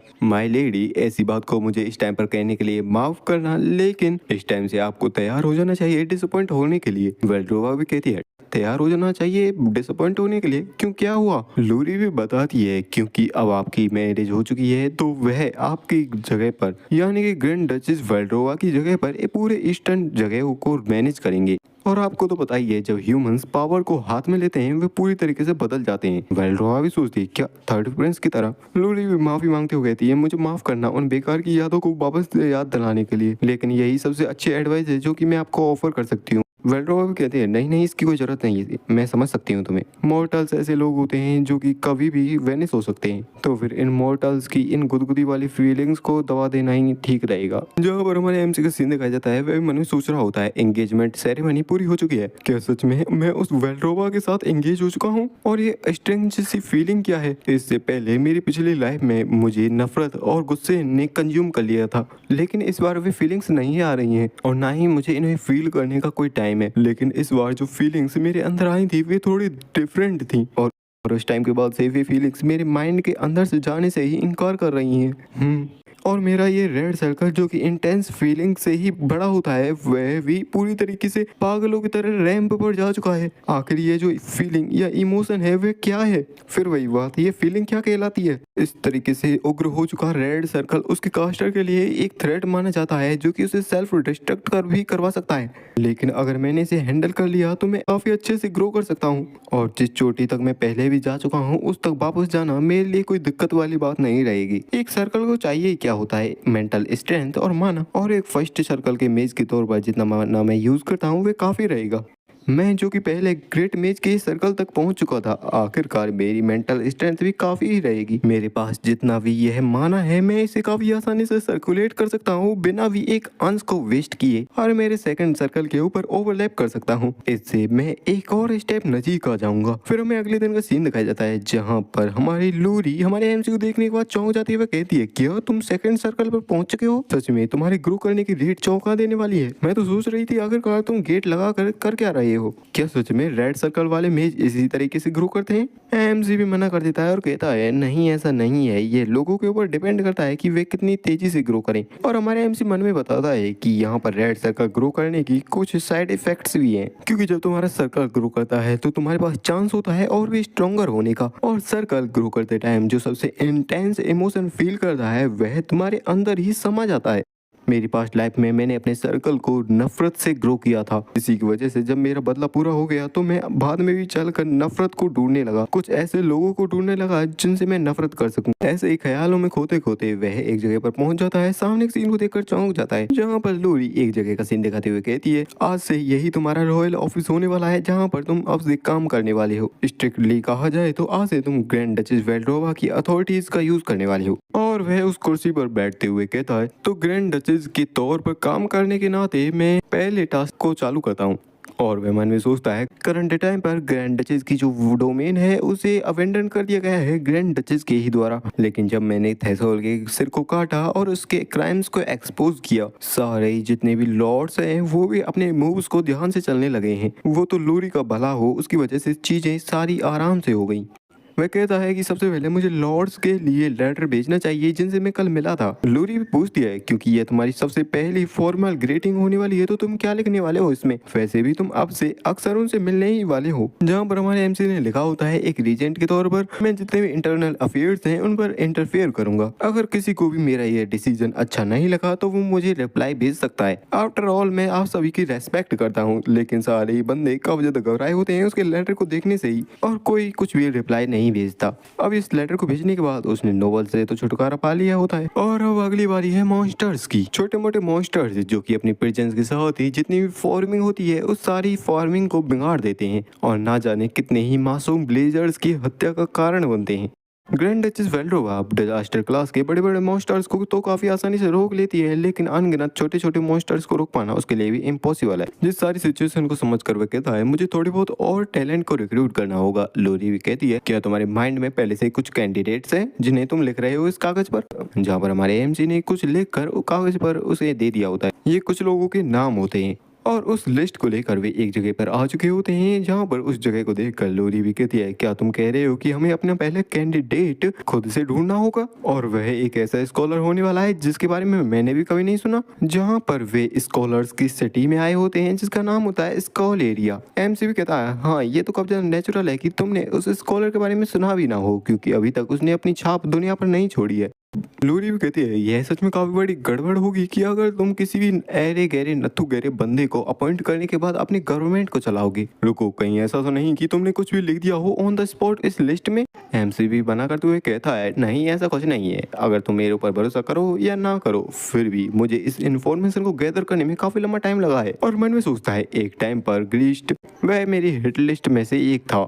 मैंने उसकी सारी अचीवमेंट्स को छान छान कर देखा ताकि मैं उससे नफरत कर सकूं, उसकी कोई कमी निकाल सकूं, जिसे निकालने के बाद उससे बदला ले सकूं। उस टाइम पर मैं अपनी नफरत को भरने में लगा हुआ था और यह उस टाइम की लिस्ट है जब मैं चीजों को ढूंढ रहा था जिनसे मैं नफरत कर सकूं। इसके बारे में दोबारा से सोचूं तो ये सच में एक पागलपन था, जहाँ पर वे दोनों ही आकर एक मूर्ति के नीचे बैठ चुके होते हैं। तभी एक बंदा उन्हें वहां देख कर चिल्लाते हुए कहता है ओ यंग मैन और छोटी लिटिल मिस, अगर तुम्हारे सिर में दर्द हो रहा हो तो स्वीट स्नैक खाने के बारे में आपका क्या ख्याल है? एक ऐसे ट्रीट जिसे अकेडमी के स्टूडेंट्स भी काफी ज्यादा पसंद करते हैं। जिस बात को सुनकर हमारे एमसी भी उसके पास आते हुए पूछता है मैं तुमसे कुछ पूछना चाहता हूँ, क्या तुमने सही कहा कि यहाँ पर काफी सारे अकेडमिक ग्रेजुएट्स आते हैं? वह बंदा भी कहता है ऑफ कोर्स क्यों नहीं, मुझे देखने से ऐसा लगता नहीं होगा कि मैं काफी लंबे टाइम से यहाँ पर बिजनेस कर रहा हूँ, लेकिन सही बताऊँ तो मुझे काफी लंबा ही टाइम बीत चुका है जब से मैं यहाँ पर इस काम को कर रहा हूँ। इस बात को सुनकर हमारा एमसी भी कहता है तो क्या तुम्हें एक मैसी स्कॉलर के बारे में पता है? मैसी स्कॉलर इसी स्कॉलर का यहाँ के लोगों को द्वारा रखा गया नाम है, असली नाम कुछ और है।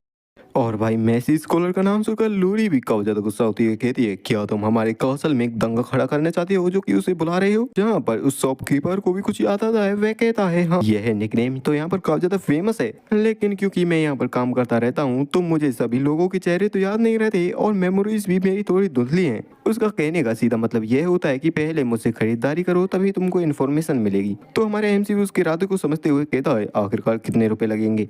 वह दुकानदार भी कहता है 3 ऐसे स्नैक्स, वो भी तुमको 5 कॉइन्स में मिलेंगे। एमसी भी कहता है तो ठीक है मेरे लिए एक ही काफी रहेगा, लेकिन लोरी मना करते हुए कहती है मुझे 3 चाहिए। और ये बात उसने चमकते हुए चेहरे के साथ कही होती है। हमारा एमसी भी उसे देखता रह जाता है, क्या इस ड्रैगन की बच्ची को भी ऐसी चीजें पसंद है? वह दुकानदार भी देते हुए कहता है तो ये रही आपकी शहद में प्रिजर्व किए गए फ्रूट्स, जिन्हें देखने के बाद तो लोरी के चेहरे पर भी एक अलग ही खुशी छा जाती है। एमसी भी कहता है मुझे नहीं लगा था कि तुम्हें इस तरीके की चीजें पसंद होंगी। लोरी भी कहती है क्या पसंद, मैं तो ये इंश्योर कर रही थी कि उससे इन्फॉर्मेशन लेने के बदले में अच्छी खासी फीस दी जाए। और वे वहां से जाने लगते हैं, जहां पर एमसी अभी भी उसी की तरफ देख रहा होता है। मन में सोचता है मुझे तो लगा था कि यह भी मेरी तरह एक इमोशनलेस बनती है, लेकिन मुझे कभी नहीं लगा था कि यह इस तरीके का एक चाइल्डिश फेस बना लेगी। जहां पर लोरी भी नोटिस करती है कि वह उसे ही घूर रहा है, तो वह भी अपनी स्वीट स्नैक्स को दूर कर लेती है और एक स्वीट स्नैक को उसकी तरफ करते हुए कहती है क्या तुम चाहते हो इसे खाना? एंड्रयू कहता है नहीं तुम ही खा सकती हो सभी को। और हाँ यहाँ पर अंधेरा होने वाला है तो हमें जल्दी करनी होगी, अगर हमने थोड़ी और देर की तो हम सही टाइम पर नहीं पहुंच पाएंगे। जहाँ पर हमें उसी स्कॉलर का सीन दिखाया जाता है जिसे हमारा एमसी ढूंढ रहा होता है। वह भी काफी ज्यादा घबराया हुआ होता है और कहता है नहीं मेरी रिसर्च धुएं में उड़ने वाली है। हमें बताया जाता है अकेडमी का सबसे टॉप और सबसे बड़ा बखेड़ा खड़ा करने वाला स्टूडेंट जो कि ग्रेजुएट हो चुका है। तभी कोई कहता है हे वर्नेल, तो हाँ भाई इसका नाम है बखेड़ा खड़ा करने वाला स्कॉलर बर्नेल मार्क्वेस। अब जिसने हमारे वर्नेल को आवाज लगाई होती है उसे वर्नेल देखकर चौंक जाता है। वह कहता है क्या तुम यहाँ पर कैसे आ गए। अब वे जो बंदे होते हैं वे हमारे वर्नेल के पास आकर उसके कंधे पर हाथ रखते हुए कहते हैं जो चीजें हमारे बीच में हुई हैं उसके बाद तो हमें यहाँ पर आना ही था ना। सच में ना जाने तुमने कितनी परेशानियां खड़ी करी होंगी जिस वजह से तुम्हें मेसी स्कॉलर कहा जाता है। एनीवे कांग्रेचुलेसन तुम्हारे ग्रेजुएट होने पर। तो फिर हमारे रुपयों को वापस करने का टाइम आ चुका है। जिनकी बातों को सुनकर उसके भी पसीने छूटने लगते हैं। वे कहता हाँ। तो भाई इसकी संपत्ति यानी कि जमीन जायदाद धन रुपया पैसा कुछ नहीं है इसके पास है सिर्फ कर्ज। और उसी कर्ज के रुपयों को वसूल करने के लिए वे लड़के आए होते हैं इसके पास जहाँ पर हमारा वर्लेन अपने घर पर आ चुका होता है। तो उसके बाद उसके पीछे ही वे लड़के भी आ जाते हैं जो कि कहते हैं आखिरकार तुम हमारे रुपयों को कब देने वाले हो। बर्नेली भी माफी मांगता है और कहता है प्लीज मुझे थोड़ा और टाइम दो, मैं इतनी जल्दी कैसे दे सकता हूँ तुम्हारे रुपयों को। जिस बात को सुनकर वह बंदा भी गुस्सा हो जाता है। वह कहता है क्या और टाइम, मैं सालों से तुम्हारा ग्रेजुएट होने का इंतजार कर रहा था और अभी भी तुम कह रहे हो कि तुम्हें और टाइम चाहिए। और रुको ये क्या पड़ा हुआ है, किसी एनिमल की डेड बॉडी। बर्नेल भी बताता है कि यह किसी एनिमल की डेड बॉडी नहीं है बल्कि एक मॉन्स्टर की डेड बॉडी है। सच बताऊं तो मैं अपनी रिसर्च में कुछ ऐसा ही काम कर रहा हूं जहां पर यूजलेस मॉन्स्टर्स की डेड बॉडी का यूज करते हुए अच्छे और पावर सोर्स वाले माना स्टोन क्रिएट किए जा सकते हैं। वैसे भी ऐसे मटेरियल्स को इकट्ठा करने में काफी सारी परेशानियों का सामना करना पड़ता है और अगर मेरी रिसर्च पूरी हो जाती है और अगर ऐसा हो जाता है जैसा मैं सोच रहा हूँ तो ये कॉन्टिनेंट के लिए काफी बड़ी मदद साबित होगी। जिस बात को सुनकर वह बंदा भी चिल्लाते हुए कहता है सच में तुम फिर से एक्सक्यूज बना रहे हो। मैंने अब तक सिर्फ इसलिए इंतजार किया क्योंकि तुम कह रहे थे कि तुम कोई काफी खतरनाक से रिसर्च कर रहे हो। क्या तुम्हारी यह रिसर्च अभी के अभी रुपये बना सकती है। जिस बात पर वह मना करते हुए कहता है कि नहीं इतना जल्दी कैसे बना सकती है, इसमें भी काफी सारे वेरिएबल्स हैं जिसे पूरा करना है रिसर्च को पूरा करने के लिए। जिस बात को सुनकर वह बंदा भी कहता है सै तुम तो एक ऐसे रिसर्चर हो जिसे असली दुनिया के बारे में कुछ पता ही नहीं, तो अभी के लिए अपनी रिसर्च पर गिव अप कर दो और मैं तुम्हें एक और चांस दूंगा अपना उधार चुकाने का। मैंने सुना है कि वेपन रिसर्च में काफी ज्यादा ही धन दौलत मिलती है, तो अपने इस ब्रिलियंट ब्रेन का यूज वहां पर करो जहां पर अच्छे खासे रुपए कमाए जा सके। और वैसे भी तुम अपनी अकेडमी में टॉप क्लास के स्टूडेंट थे। जिस बात को सुनकर तो वर्नेल भी घबराने लगता है। वह कहता है क्या वेपन रिसर्च, मेरे पास अभी भी काफी सारे रिसर्च प्रपोजल्स पड़े हुए हैं तो अभी मुझे उन पर काम करना है, वेपन रिसर्च नहीं कर पाऊंगा। जिस बात को सुनने के साथ वह बंदा अपने नाइफ को उसकी तरफ फेंक कर मारता है और हम देख पाते हैं वह नाइफ उससे हिट नहीं हुआ होता। अगर हिट हो जाता तो अंडों में से चूजा निकलना पक्का था। जिस पर वह बंदा भी कहता है मैं तो अच्छा होने का ट्राई कर रहा था, लेकिन क्या तुम्हें लगता है कि तुम ऐसे निकल कर यहाँ से जा सकते हो? क्या तुम्हें सच में लगता है कि तुम्हारे पास टाइम है ऐसे तरीके के नखरे दिखाने का? वह लड़का घबराने लगता है कहता है लेकिन फिर भी मैं वेपन्स नहीं बना सकता, मेरे लिए कोई और प्रोजेक्ट दे दो जिसे मैं कर सकूं। जिस बात को सुनकर वह बंदा भी कहता है लगता है शब्द काफी नहीं रहेंगे, लात घुसू का यूज करना ही पड़ेगा। और वह उसे पीटने लगता है। अगर तुम यह नहीं करना चाहते वह भी नहीं करना चाहते तो फिर यहीं पर पड़े पड़े मरो। हम लोन शार्क्स हैं जो कि अपने एक भी रुपए का लॉस नहीं सहन कर सकते। वह भी मनी मन सोच रहा होता है नहीं मेरे सिर पर मत मारना, इस तरीके से तो मैं मारा जाऊंगा। लेकिन तभी वहां पर किसी की एंट्री होती है जो कि कहता है बहुत हुआ। वैसे जब मैं बाहर था तो मैंने यहाँ अंदर से काफी तेज आवाजें सुनी थी और देखने से भी लगता है कि मैंने सही जगह को ढूंढ लिया है। मेरा भी इस पर्सन के साथ एक काम है तो मुझे करने दो। पर ठग बंदा भी कहता है क्या तुम्हारे अपीयरेंस को देखने से ऐसा लगता है कि तुम किसी टाउन के कोई यंग लॉर्ड हो या फिर यंग मास्टर। क्या इस कमीने ने तुम्हारे भी रुपए उधार लिए हैं? जिस बात को सुनकर हमारा एमसी भी मना कर देता है और वह बंदा भी कहता है तो फिर यहीं रुको, मुझे इससे कुछ काम है जिसे निपटाने के बाद मैं इसे तुमको दे दूंगा, चिंता मत करो, ये बोलने की हालत में रहेगा। फिर एमसी भी कहता है अच्छा ऐसा है तो फिर यह तो दिक्कत बड़ा हो सकता है। इससे मुझे जो चीज चाहिए वो इसका मुंह नहीं है बल्कि इसका दिमाग। हाँ मुझे इसके दिमाग की जरूरत है। कैसा रहेगा कि इसके बदले में हम तुम्हारा उधार गा दें? तो इस बात को सुनकर वह बंदा भी कहता है इंटरेस्ट को मिलाते हुए यहाँ पर 72 गोल्ड कॉइन्स होते हैं, क्या तुम इतना अफोर्ड भी कर पाओगे? एमसी भी कहता है ऑफ कोर्स क्यों नहीं। और लोरी भी लाकर एक कॉइन्स से भरा हुआ थैला उसके सामने रख देती है और कहती है हमारे पास पहले से ही काफी सारे रुपए हैं तो चिंता करने की कोई जरूरत नहीं है। और वह बंदा बर्नेल से कहता है सच में तुम तो काफी ज्यादा ही लकी पर्सन हो कि तुम्हारे पास इतने ज्यादा धनी लोग हैं, वो भी तुम्हारे बैकअप सपोर्ट में। तो फिर इस कमीने के उधार को चुकाने के लिए इतने रुपए और वह रुपयों को लेने लगता है। लेकिन तभी लूरी उसके हाथ को पकड़ लेती है। यहाँ पर फ्रेडा भी कहता है हमारी डील अभी तक पूरी नहीं हुई है तो आखिरकार तुम्हें क्या लगता है तुम कहाँ पर अपने हाथों को रख रहे हो? जिस बात को सुनकर वह बंदा भी चौंक जाता है। वह कहता है क्या अब तुम अपने शब्दों से मुकरने तो नहीं वाले? जहाँ पर फ्रेडा भी कहता है मैंने पक्के तौर पर कहा था कि मुझे उस पर्सन का सिर चाहिए, लेकिन अब तुमने उसे इतना अच्छे से पीट दिया है कि मुझे नहीं लगता कि वह अच्छे से काम भी कर पाएगा। अब अगर तुमने मेरी प्रॉपर्टी को इतना बुरी तरीके से पीटा है और उसे हार्म पहुंचाया है तो क्या तुम्हें कॉम्पनसेट नहीं करना चाहिए? वह बंदा भी कहता है क्या तुम एक पर्सन को प्रॉपर्टी कह रहे हो? क्या ये नॉनसेंस नहीं है? तुम क्या कह रहे हो? और आखिर इस छोटी सी लड़की की क्या दिक्कत है, ये इतनी स्ट्रॉन्ग कैसे है? जहाँ पर लूरी भी गुस्से में आकर उसके हाथ को मोड़ देती है, जहाँ पर वह बंदा अपने हाथ को पकड़ते हुए रोने लगता है। हमारा एमसी भी कहता है लूरी तुम्हें ऐसा, लेकिन लूरी भी उसकी बात को काटते हुए कहती है लगता है मेरा यहाँ पर आना एकदम वर्थ इट नहीं है, मुझे इस मामले में दखल देनी ही नहीं चाहिए। लेकिन तब भी वह अपने प्रेशर का यूज करने लगती है, जहाँ पर कोई भी बंदा अपने पाँव पर खड़ा भी नहीं हो पाता और सभी लोग नीचे बैठ जाते हैं। जहाँ पर वह बंदा कहता है क्या मेरी बॉडी एकदम जम चुकी है, या है किसी तरह का कोई मैजिक है या फिर क्या है? अगर ये मैजिक नहीं है तो आखिरकार ये इतना खतरनाक प्रेशर किसका है? जहाँ पर फ्रेडा कहता है मैं तुमको दो चॉइस दूंगा, या तो बर्नेल को उस स्टेट में पहुंचाने के लिए कंपनसेशन दो, या फिर जितनी पिटाई तुमने बर्नेल की है उतनी ही पिटाई तुम लोगों को भी खानी पड़ेगी। जैसा कि मैं जानता हूँ तुम लोन शार्क्स हो जो कि अपने रुपए को नहीं छोड़ते, तो इसका मतलब कि तुम्हें पिटने की जरूरत है और तुम उस बाद वाले ऑप्शन को ही चुनोगे बिना किसी हेजिटेशन के। तो अब तुम्हें अपना सही वाला शेयर लेना पड़ेगा और तुम्हारा यह सारा चीजें सेटल हो जाएंगी। जहाँ पर लूरी भी तैयार हो चुकी होती है उनकी अच्छी तरीके से पिटाई करने के लिए, और उसके बाद हमें उस घर से काफी जोरों की चिल्लाने की आवाजें सुनाई देती हैं।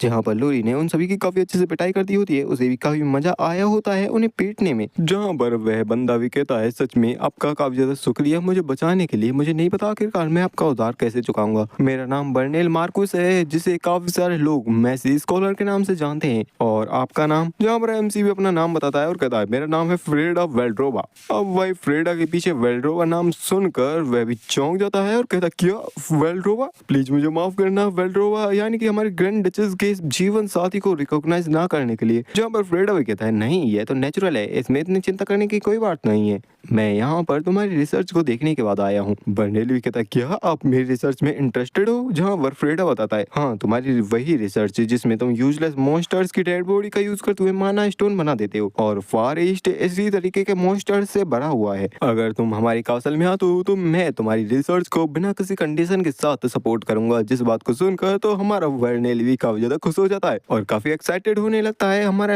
एमसी भी बताता है और इतना ही नहीं हम तो उनको फंड्स भी देंगे, फैकल्टी देंगे, और जितनी भी चीजों की तुम्हें जरूरत पड़ेगी सारी चीजें तुम्हें दी जाएंगी। जिस बात को सुनकर लूरी भी धीरे से कहती है क्या ये सारी चीजें ठीक रहेंगी? हमारा एमसीयू उसकी बात को इग्नोर करते हुए उस बर्नेल से कहता है इस बदले में तुम्हें रिसर्च के रिजल्ट से कुछ अच्छे वेपन बनाने होंगे। जिस बात को सुनकर बर्नेल भी चौंक जाता है और कहता है क्या आपने कहा वेपन्स? फिर मैं इसे एक्सेप्ट नहीं कर सकता। वेपन्स ऐसी चीजें होती हैं जो कि लोगों को खत्म करती हैं और शांति को डिस्ट्रॉय कर देती हैं। मैं इस पूरी जगह को एकदम शांतिपूर्ण रखना चाहता हूँ। यहाँ पर फ्रेडा भी कहता है मुझे पता है कि तुम शांति को काफी ज्यादा ही पसंद करते हो, लेकिन वे मॉन्स्टर्स जिन्हें तुम रिसर्च के लिए यूज करते हो, क्या तुम्हें कुछ आइडिया भी है आखिरकार उस एक मॉन्स्टर को मारने में कितने सारे लोग मर जाते हैं फॉरेस्ट में? और क्या तुम्हें पता है हर 3 दिनों में ग्रैंड डचेस फ्रंट लाइन पर जाती है उन मॉन्स्टर्स को रोकने के लिए और उन्हें खत्म करने के लिए, और वे ऐसे मॉन्स्टर्स होते हैं जो कि एक इंस्टेंट में पूरी सिटी को खत्म कर सकते हैं। और हर बार ग्रैंड डचेस वहाँ फ्रंट लाइन पर जाकर अपनी जान को रिस्क में डालती हैं, उन मॉन्स्टर्स से लड़ती हैं। और जो लोग इस फैक्ट के बारे में नहीं जानते वे इन सैक्रिफाइस के ऊपर बिना कुछ जाने ही शांति से खड़े रहते हैं और शांति में जीते हैं। इसमें कोई गलत बात तो नहीं है। इसी वजह से मुझे कोई ऐसा पर्सन चाहिए जो कि ऐसे वेपन्स बना सके जो कि ऐसे खतरनाक मॉन्स्टर्स का खात्मा कर पाए, और इसी चीज से हम उनके उस बर्डन को थोड़ा हल्का कर पाएंगे। और इसी तरीके से तुम जिसे हर कोई मॉक करता रहता है एक चीफ रिसर्चर के रूप में कासल में अपॉइंट किया जा सकता है। और उस लेटर को देखते हुए वह सोचता भी है क्या एक अपॉइंटमेंट लेटर, लेकिन वह अभी भी घबरा रहा होता है। वह कहता है क्या मेरे लिए उन वेपन्स को बनाना फिर भी काफी ज्यादा। और बताया जाता है बर्नेल मार्कुस द मैसी एक ऐसा स्कॉलर है जो एक दिन एक मैजिक टेक नाम की अलग ही एरा में इस दुनिया को ले जाएगा और फ्यूचर में इसे जाना जाएगा एक ऐसे पर्सन के तौर पर जो कि शांति को प्रोटेक्ट करने के लिए वॉर का रिस्क लेने के लिए भी तैयार हो जाएगा। जहाँ पर हमारा एमसी लूरे के साथ बैठकर बग्गी में कहीं पर जा रहा होता है और कहता है तो बर्नेल किसी भी डिसीजन पर नहीं पहुंच पाया कि उसे हमारा साथ देना है या फिर नहीं। लूरी भी कहती है लेकिन क्या यह सही रहेगा उसे हम ऐसे ही छोड़कर आ गए? क्या वह सच में हमारे पीछे आएगा है या फिर वैसे ही रह जाएगा। एमसीयू कहता है अरे कोई चिंता करने की बात नहीं है, वैसे भी जैसे ही वह अपने विचारों को सॉर्ट आउट कर लेगा वैसे ही वह हमारे पीछे जरूर आएगा। और हम लूरी के पास देख पाते हैं उन्हीं कैंडी के काफी सारे जार्स को जिनमें वही काफी सारी कैंडीज लगी हुई होती हैं, जिन्हें देखकर एमसी भी कहता है वैसे क्या तुम्हें ह्यूमंस के स्नैक्स इतने ज्यादा पसंद आते हैं? लूरी भी कहती है वैसे ये बड़ी मुश्किल से मेरी भूख को शांत कर पाते हैं, फिर भी हमें काफी लंबा रास्ता तय करना है जिस वजह से मैं इन्हें ले आई। तो फिर बताओ आखिरकार अगला पर्सन कौन होने वाला है? एमसी बताता है यह मेंबर रेड आइज की रेस से है। बताया जाता है रेड आइज की रेस के बारे में, एक ऐसी रेस जिसके बंदे काफी आसानी से मैजिक सर्कल्स को ब्रेक कर सकते हैं। उन्हें मेजेस का अभिशाप भी कहा जाता था और उनको तब तक सताया गया जब तक कि वे पूरी तरीके से एक्सटेंट नहीं हो गए। जिस बात को सुनकर लूरी भी कहती है सोचा जाए तो एक ऐसी ब्लड लाइन जिसके बारे में यह माना जाता था कि वह पूरी तरीके से एक्सटेंट हो चुकी है, वे जरूर से ही एक वैल्यूएबल एसेट साबित होंगे हमारे लिए, लेकिन आखिरकार आप उन्हें कैसे ढूंढोगे? एमसी भी कहता है वैसे क्या तुम्हारे पास अभी भी एक्स्ट्रा ट्रेवल फंड्स हैं? लूरी भी कहती है हाँ इतने तो हैं कि एक पूरी कैरेज भरी जा सके। एमसी कहता है तो ठीक है, इतना हालिम में रुकने के लिए काफी रहेंगे। हालिम का नाम सुनकर हमारी लूरी भी चौंक जाती है, वह कहती है क्या हालिम? तुम्हारा उससे तो मतलब नहीं? हालिम वह तो करप्शन और एंटरटेनमेंट की सिटी है। एमसी बताता है हाँ हम जिस पर्सन को ढूंढ रहे हैं वह एक जुआरी है। फिर हमें कुछ टाइम बाद हालिम के कसीनो का सीन दिखाया जाता है जहाँ पर एक बंदा होता है जिसके चारों बगल कुछ लड़कियां होती है और वह बंदा गैम्बलिंग कर रहा होता है, लेकिन तभी वे लोग किसी चीज को देखकर चौंक जाते हैं क्योंकि हम देख पाते हैं हमारी लूरी एक पूरी कैरेज भर कर काफी सारी चिप्स लेकर आ रही होती है गैम्बलिंग के लिए। लोग भी इन्हें देखकर कहते हैं क्या ये लोग पागल हो चुके हैं, आखिर इनके पास इतना रुपए कहां से आए? क्या इन्होंने कहीं अपनी पूरी जिंदगी भर की कमाई तो नहीं लगा दी इसमें? नहीं, ये तो किसी टेरिटरी के बजट जितना है। तभी उसी पर्सन की नजर हमारे एमसी की तरफ भी जाती है। एमसी भी उसी के सामने आकर रुकता है। तभी लूरी भी शांति से कहती है लॉर्ड फ्रेड आप जिस बारे में कह रहे थे यह पर्सन तो उस तरीके का नहीं लग रहा, इसकी आंखें भी लाल नहीं है। एमसी बताता है नहीं यही है वो। जहाँ पर वह बंदा हमारे एमसी को देखते हुए कहता है वेल क्या आप यहाँ पर जेड सोलो ढूंढने आए हैं? नहीं चैलेंजर, मैं आपका स्वागत करता हूँ। और मन में सोचता है तो आज का टारगेट मिल गया। जहाँ पर वे पोकर खेलने लगते हैं और वह बंदा भी जानबूझकर हारते हुए कहता है ओह कितना क्लोज था, यह राउंड भी फ्रेडा ने जीत लिया। उस पर्सन के बगल में बैठी हुई बंदी कहती है जेड क्या आज तुम सीरियस तरीके से नहीं खेल रहे हो? जेड भी कहता है देखने से ऐसा लगता है कि लक आज मेरी साइड पर नहीं है, वैसे अगर तुम मुझे चीयर अप करोगी तो मैं और भी ज्यादा मोटिवेटेड हो जाऊंगा और शायद जीत भी जाऊं। उसे देखते हुए हमारा एमसी मन में सोचता है गेम तो सिर्फ एक दिखावा है, यह पर्सन तो उस लड़की का दिल जीतने की कोशिश कर रहा है, किसी को भी लुभा ले, इतना इनफ चार्म और काफी हैंडसम भी, हाथों में काफी सारी स्किल्स रखने वाला, एक रुपयों से बने हुए टापू पर चमकती हुई ट्रॉफी की तरह। लेकिन जब यह डेंजर सेंस करता है तो एक चालाक खरगोश की तरह काफी तेजी से वहां से एस्केप करता है। तो अब टाइम आ चुका है इसके हर एक एस्केप रूट को कट ऑफ कर देने का। जहाँ पर जेड कहता है यंग मास्टर देखने से ऐसा लगता है कि अब आपको इसे खेलने में मजा आ रहा है। जहाँ पर फ्रेडा भी कहता है हाँ तुम्हारी वजह से मुझे मजा तो आ रहा है। जहाँ पर जेड कहता है वैसे अक्सर आप जैसे दोस्तों से मिलना मुझे काफी मजा दिलाता है। फ्रेडा भी मना करते हुए कहता है कि आगे से मैं तुम्हें इस जगह पर नहीं दुखूंगा, क्योंकि अगर मेरे पीछे खड़ी हुई छोटी लड़की मुझे एक गैम्बलर समझने लगे तो ये मेरे लिए काफी बड़ी दिक्कत की बात हो जाएगी। जहाँ पर जेड भी कहता है यही हर कोई कहता है, मैं समझता हूँ एक लड़की को इम्प्रेस करना, मैं समझता हूँ इस बारे में, लेकिन आखिरकार फिर तुम यहाँ पर आए ही क्यों हो? जिस पर एमसी कहता है मैं एमेलिया के लिए यहाँ पर आया हूँ और मैं उसे ढूंढ भी रहा हूँ। जिस बात को सुनकर हमारा जेड भी चौंक जाता है और गुस्सा होते हुए कहता है तो मुझसे ये मत कहना तुम। लेकिन तभी हमारा एमसी कहता है मैं अपने सारे रुपयों को एक ही बार में दांव पर लगाता हूँ। अब इतने सारे रुपयों को एक बार में दांव पर लगता हुआ देखकर सारे ही कसीनो में एक अलग सा ही माहौल छा जाता है। सारे लोग कहते हैं क्या सच में एक बार में इतने सारे रुपए? इसने सारे रुपए जेड के खिलाफ में एक बार में लगा दिए। सच में देखने से ऐसा लगता है कि यह बंदा यहाँ पर हंगामा खड़ा करने के इरादे से आया है। जिस सीन को देखकर जेड भी कहता है देखने से ऐसा लगता है कि मुझे इस राउंड को जीतना ही होगा हर हालत में। और भाई वह इस राउंड को जीत भी जाता है। सभी को बता भी दिया जाता है जेड जीत चुका है। जहाँ पर जेड हमारे एमसी से कहता है तुम दोनों मेरे साथ चलो। फ्रेडा भी कहता है देखने से ऐसा लगता है कि हमें काफी सारी चीजें डिस्कस करनी है। फिर हमें कुछ टाइम बाद का सीन दिखाया जाता है जहाँ पर जेड हमारे एमसी से पूछता है आखिरकार तुम्हें अमेलिया के बारे में कैसे पता? अब तुम मुझसे ये मत कहना कि तुम भी उन्हीं कमीनों के साथ हो, अगर हो तो मुझे बताओ आखिर मेरी बहन कहाँ पर है? और हम देख भी पाते हैं जेड की आंखें जो कि पहले ब्राउन कलर की थी अब रेड हो चुकी होती है। और एमसी भी मन में सोचता है जैसा कि मैंने देखा इसकी ब्राउन आइज गायब हो चुकी है। और एमसी कहता है जिन लोगों के बारे में तुम बता रहे हो मेरा उनसे कोई लेना देना नहीं है, और वैसे भी तुम तो एक नोबल्स की खेलने की चीज बनकर रह चुके हो, एक ऐसा गैम्बलर जो कि रोज ही गैम्बलिंग करने के लिए कसिनो में आता रहता है, लेकिन इनमें से कोई भी तुम्हारा असली चेहरा नहीं है। इसके अलावा तुम्हारे पास कुछ ऐसी स्किल्स हैं जिसके जरिए तुम इस पूरे ही कसिनो को पूरी तरीके से बैंकरप्ट कर सकते हो। वह कारण जिस वजह से तुम इस बेकार की चीप रूटीन में फंसे हुए हो और नोबल्स से चिपके रहते हो और उनसे नजदीकियां बनाने की ट्राई करते हो। यह इसलिए है क्योंकि तुम ऐसे कनेक्शन से ढूंढ रहे हो जिससे तुम अपनी बहन को खोज सको। और बताया जाता है ये दोनों बहन भाई भी उसी सफरिंग से गुजरे क्योंकि इन दोनों के पास भी थी लाल आंखें और मेसेज ने ट्राई किया उन लाल आंखों वाले लोगों को वाइप आउट करने का, लेकिन वे लोग जो कि रेड आइज वाले पर्सन्स को यूज करना चाहते थे वे इस सब के अगेंस्ट में थे और इस सब के बीच में जेड ने अपनी बहन को खो दिया। इसके बाद उसने अपनी आइडेंटिटी को छुपा लिया और हाई सोसाइटी के कनेक्शंस का यूज करते हुए अपनी बहन का पता लगाने की कोशिश की, लेकिन नोबल्स जो कि अपीयरेंस और स्टेटस को वैल्यू करते हैं, जेड सिर्फ उनके एक मनोरंजन का साधन बनकर रह गया। एमसी भी कहता है इससे कोई फर्क नहीं पड़ता, अगर तुम कितने भी रुपए क्यों ना इकट्ठे कर लो फिर भी तुम उनके आसपास भी नहीं पहुंच पाओगे। जिसकी बात को सुनकर वह भी परेशान हो जाता है और कहता है तो तुम्हें क्या लगता है मुझे क्या करना चाहिए? मैंने अभी तक मेरी बहन को भी नहीं ढूंढा है और अगर तुमने मुझे पकड़ लिया तो चीजें और भी ज्यादा बिगड़ जाएंगी। फ्रेडा भी कहता है यहाँ पर एक रास्ता है, मेरा नाम है फ्रेडा वेल्ड्रोवा।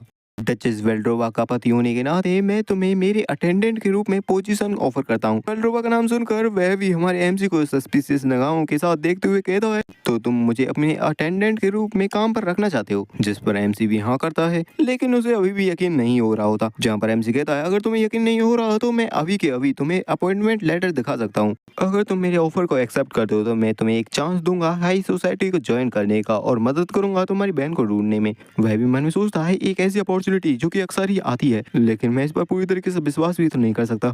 जिस पर वह कहता है तुम्हारा ऑफर तो काफी अच्छा है लेकिन मेरी भी कुछ शर्तें हैं। पहली शर्त कि मेरे काम के बदले में तुम्हें मुझे कंपनसेशन देना होगा जो कि रुपए ही होंगे, और दूसरी शर्त अगर तुम्हारा कोई बेकार का मोटिव है मेरी एबिलिटीज को यूज करने का तो मैं तुरंत वहां से निकल जाऊंगा, वो भी बिना हेजिटेशन के। जिन बातों को कहने के बाद वह अपने मन में सोचता है चाहे ये बातें मैंने उसे कह भी दी हूँ फिर भी अगर मेरी आइडेंटिटी को वह जानता है तो वह मेरे ऊपर इतना आसान नहीं रहेगा। और कहता है ठीक है तो अगर तुम इन कंडीशंस को एक्सेप्ट करते हो तो मैं तुम्हारे ऑफर को भी एक्सेप्ट कर लूंगा। जिस पर हमारा एमसी शांत रहता है, फिर कहता है मैं तुम्हारे दोनों ही कंडीशंस को एक्सेप्ट करता हूँ लेकिन एक और चीज, हमारी थर्ड कंडीशन यह रहने वाली है जैसे ही तुम अपनी वैन को ढूंढ लोगे हमारा ये है जो टर्म है यह रद्द हो जाएगा। उसके बाद तुम्हारी चॉइस रहेगी कि क्या तुम्हें रुकना है या फिर यहाँ से जाना है।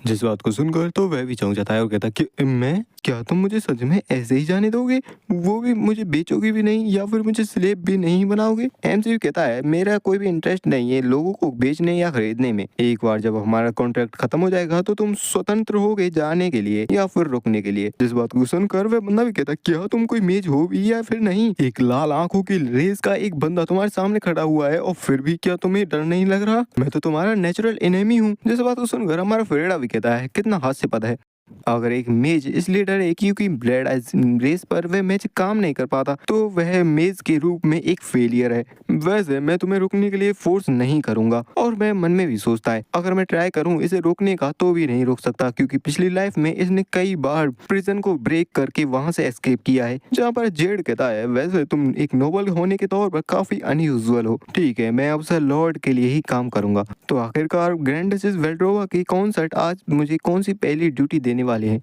जिस पर हमारा एमसी उस जेड को एक पहली ड्यूटी देते हुए कहता है तुम्हें जाकर एक लड़की को सेड्यूस करना है। जिस बात को सुनकर उसके मुंह से भी उसके बियर निकल जाती है और कहता है क्या है? एमसी भी कहता है क्या ये कोई ऐसी चीज नहीं है जिसे तुम आराम से हैंडल कर सकते हो? मेरे मतलब एक ऐसी लड़की को लाना जो कि अकेली रहती है, क्या ये तुम्हारे लिए आसान नहीं है? जहाँ पर वे तीनों ही लोग हमारे एमसी की बताई हुई जगह पर पहुंच चुके होते हैं। जेड भी उस जगह को देख कर कहता है तो क्या यही जगह है जहाँ पर हमें आना था? आखिरकार सारी ही जगहों में से सिर्फ यह विच हाउस ही क्यों होना था? कई लोग कहते हैं कि अगर तुम किसी विच के साथ रहोगे तो तुम्हारे पास हमेशा बैड लक ही आएगा।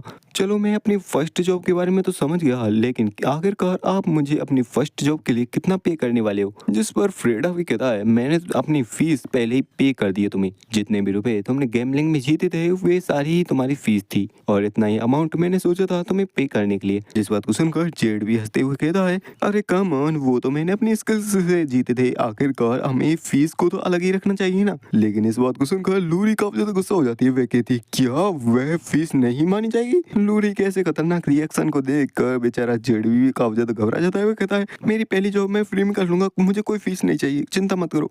एनीवे मेरी पहली जॉब है, मुझे किसी को सेड्यूस करना है, वैसे यह तो मेरी एक स्पेशलिटी है। और ऐसा कहकर वह वहां से चला जाता है। हमारा फ्रेड अभी पीछे से उसे जाता हुआ देख रहा होता है, जिसे देखते हुए लूरी भी कहती है चलो फाइनली वह चला तो गया। वैसे आप यहाँ पर आते हुए क्या सोच रहे थे, क्या होगा अगर वह एक लाश में बदल कर बाहर निकले तो? जिस बात को सुनकर एमसीयू कहता है मैंने उसे वही टास्क दिया है जिसे वह कर सकता है, तो वह एक लाश में तो बदलेगा नहीं। लूरी भी कहती है मैटर यह नहीं है कि वह काम को करने में अच्छा है या फिर बुरा है, एक मैन को फ्लियास नेम धारण करने वाली बिच के पास भेजना इसका मतलब है कि वह एक पीस में तो बाहर निकल ही नहीं सकता। फ्लियास के बारे में बताया जाता है ये ऐसी बिचेस होती हैं जिनके पास होता है रेड सर्कल और जो कि नफरत और वासना से बॉर्न होती हैं। विचक्राफ्ट के साथ वे बहनें बन जाती हैं और एक दूसरे पर निर्भर रहती हैं। स्पेशली मैन के प्रति इनकी ये नफरत की भावना कुछ ज्यादा ही होती है। जिस पर फ्रेडा भी कहता है अरे चिंता करने की कोई जरूरत नहीं है, क्योंकि आखिरकार फिलियास के बीच में इस विच को हेरेटिक माना जाता है। हेरेटिक का मतलब है एक ऐसा पर्सन जो कि उनके धर्म के अनुसार नहीं चलता। लोरी भी कहते क्या एक विच जो कि हेरेटिक के तौर पर ब्रांडेड है? फ्रेडा भी कहता है हाँ, जिस कारण की वजह से उसे एक्सपेल किया गया था उसी कारण की वजह से हम उसे रिक्रूट कर रहे हैं। लेकिन तभी डोर ओपन होता है और अंदर से कोई कहता फ्रेडा देखने से ऐसा लगता है यह तो कुछ जल्दी ही खत्म हो गया, यह कह रही है कि यह मेरे लिए कुछ भी कर देगी,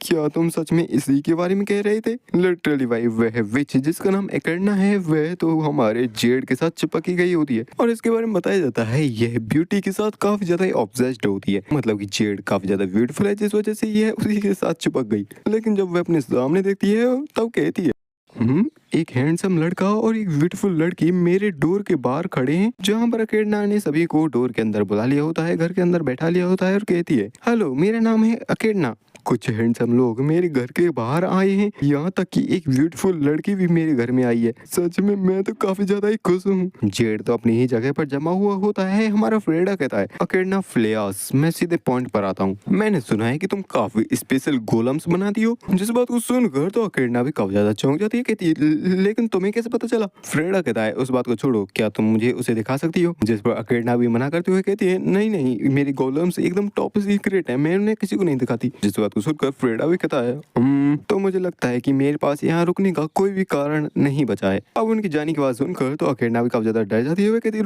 रुको, और मन में सोचती है काफी लंबे टाइम बाद इतने ब्यूटीफुल लोग यहाँ पर मुझसे मिलने आए हैं और मैं इन्हें ऐसे ही नहीं दे सकती। फिर वह मान जाती है और कहती है ठीक है मैं दिखाती हूँ। वहीं पर एक अलमारी भी रखी हुई होती है। जब वह अलमारी ओपन होती है तो उसके अंदर से निकलता है उसका एक ब्यूटीफुल सा रोबोट, जिसे देखकर तो वे लोग भी एकदम चौंक जाते हैं, कहते हैं क्या ये क्या है? वैसे देखने से ऐसा लग रहा है कि रोबोट चाइना का हो और ऊपर की कलाकारी गलगोटिया यूनिवर्सिटी की, लेकिन बता दूं ये होममेड रोबोट है जो कि एकेडना ने ही बनाया है। जिसे देखकर जेड भी कहता है वैसे एक गोलम के तौर पर तुमने इसके चेहरे में कुछ ज्यादा ही एफर्ट्स नहीं लगा दिए इसमें। जिसकी बात को सुनकर एकेडना भी कहती है वैसे ये अभी पूरा नहीं हुआ है, मैं तो खुद से ही खुद के लिए एक अल्टीमेट ब्यूटी क्रिएट कर रही हूँ। और अब अगर तुम इसे देखो जहाँ पर वह रोबोट उसके पास बढ़ने लगता है और सीधा आकर अकेडना के सामने खड़ा हो जाता है। कलर से पेंट की गई उन प्यारी प्यारी आंखों के साथ वह अकेडना को देखने लगता है और बेचारे अकेडना भी सीड्यूस होने लगती है, मतलब कि इसी का रोबोट इसे ही सीड्यूस कर रहा है।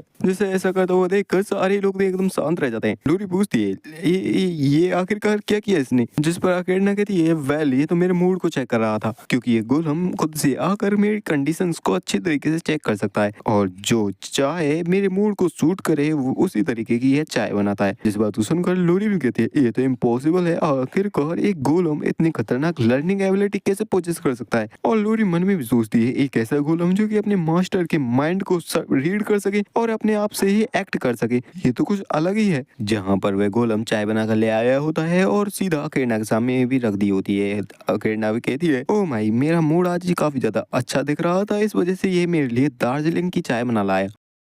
जहाँ पर लोरी भी हमारे फ्रेडा के कानों में फुसफुसाते हुए कहती है यह विच कोई नॉर्मल गोलम मेकर तो नहीं लगती, क्या तुम्हें इस सब के बारे में पहले से ही पता था? फ्रेडा उसके बारे में बताते हुए कहता है यह एक रूइन मेकर है जो कि कॉन्टिनेंट में काफी कम ही पाए जाते हैं। और बताया जाता है रूइंस एक ऐसी चीजें होती है जिन्हें एक कंस्ट्रक्शन के लिए काम में लिया जाता है, वो भी मैजिक सर्कल के। जो नॉर्मल से मेजेस होते हैं वे सिर्फ रूइंस को ही यूज करते हैं जो कि पहले से ही क्रिएट किया जा चुके हैं, लेकिन रूइन मेकर अपनी आवश्यकता के अनुसार रूइंस को क्रिएट कर सकते हैं। अकेडना के भी जो असली एबिलिटी है वह यही है कि नए नए रूइंस को क्रिएट करना, वो भी अपने मैजिक के साथ।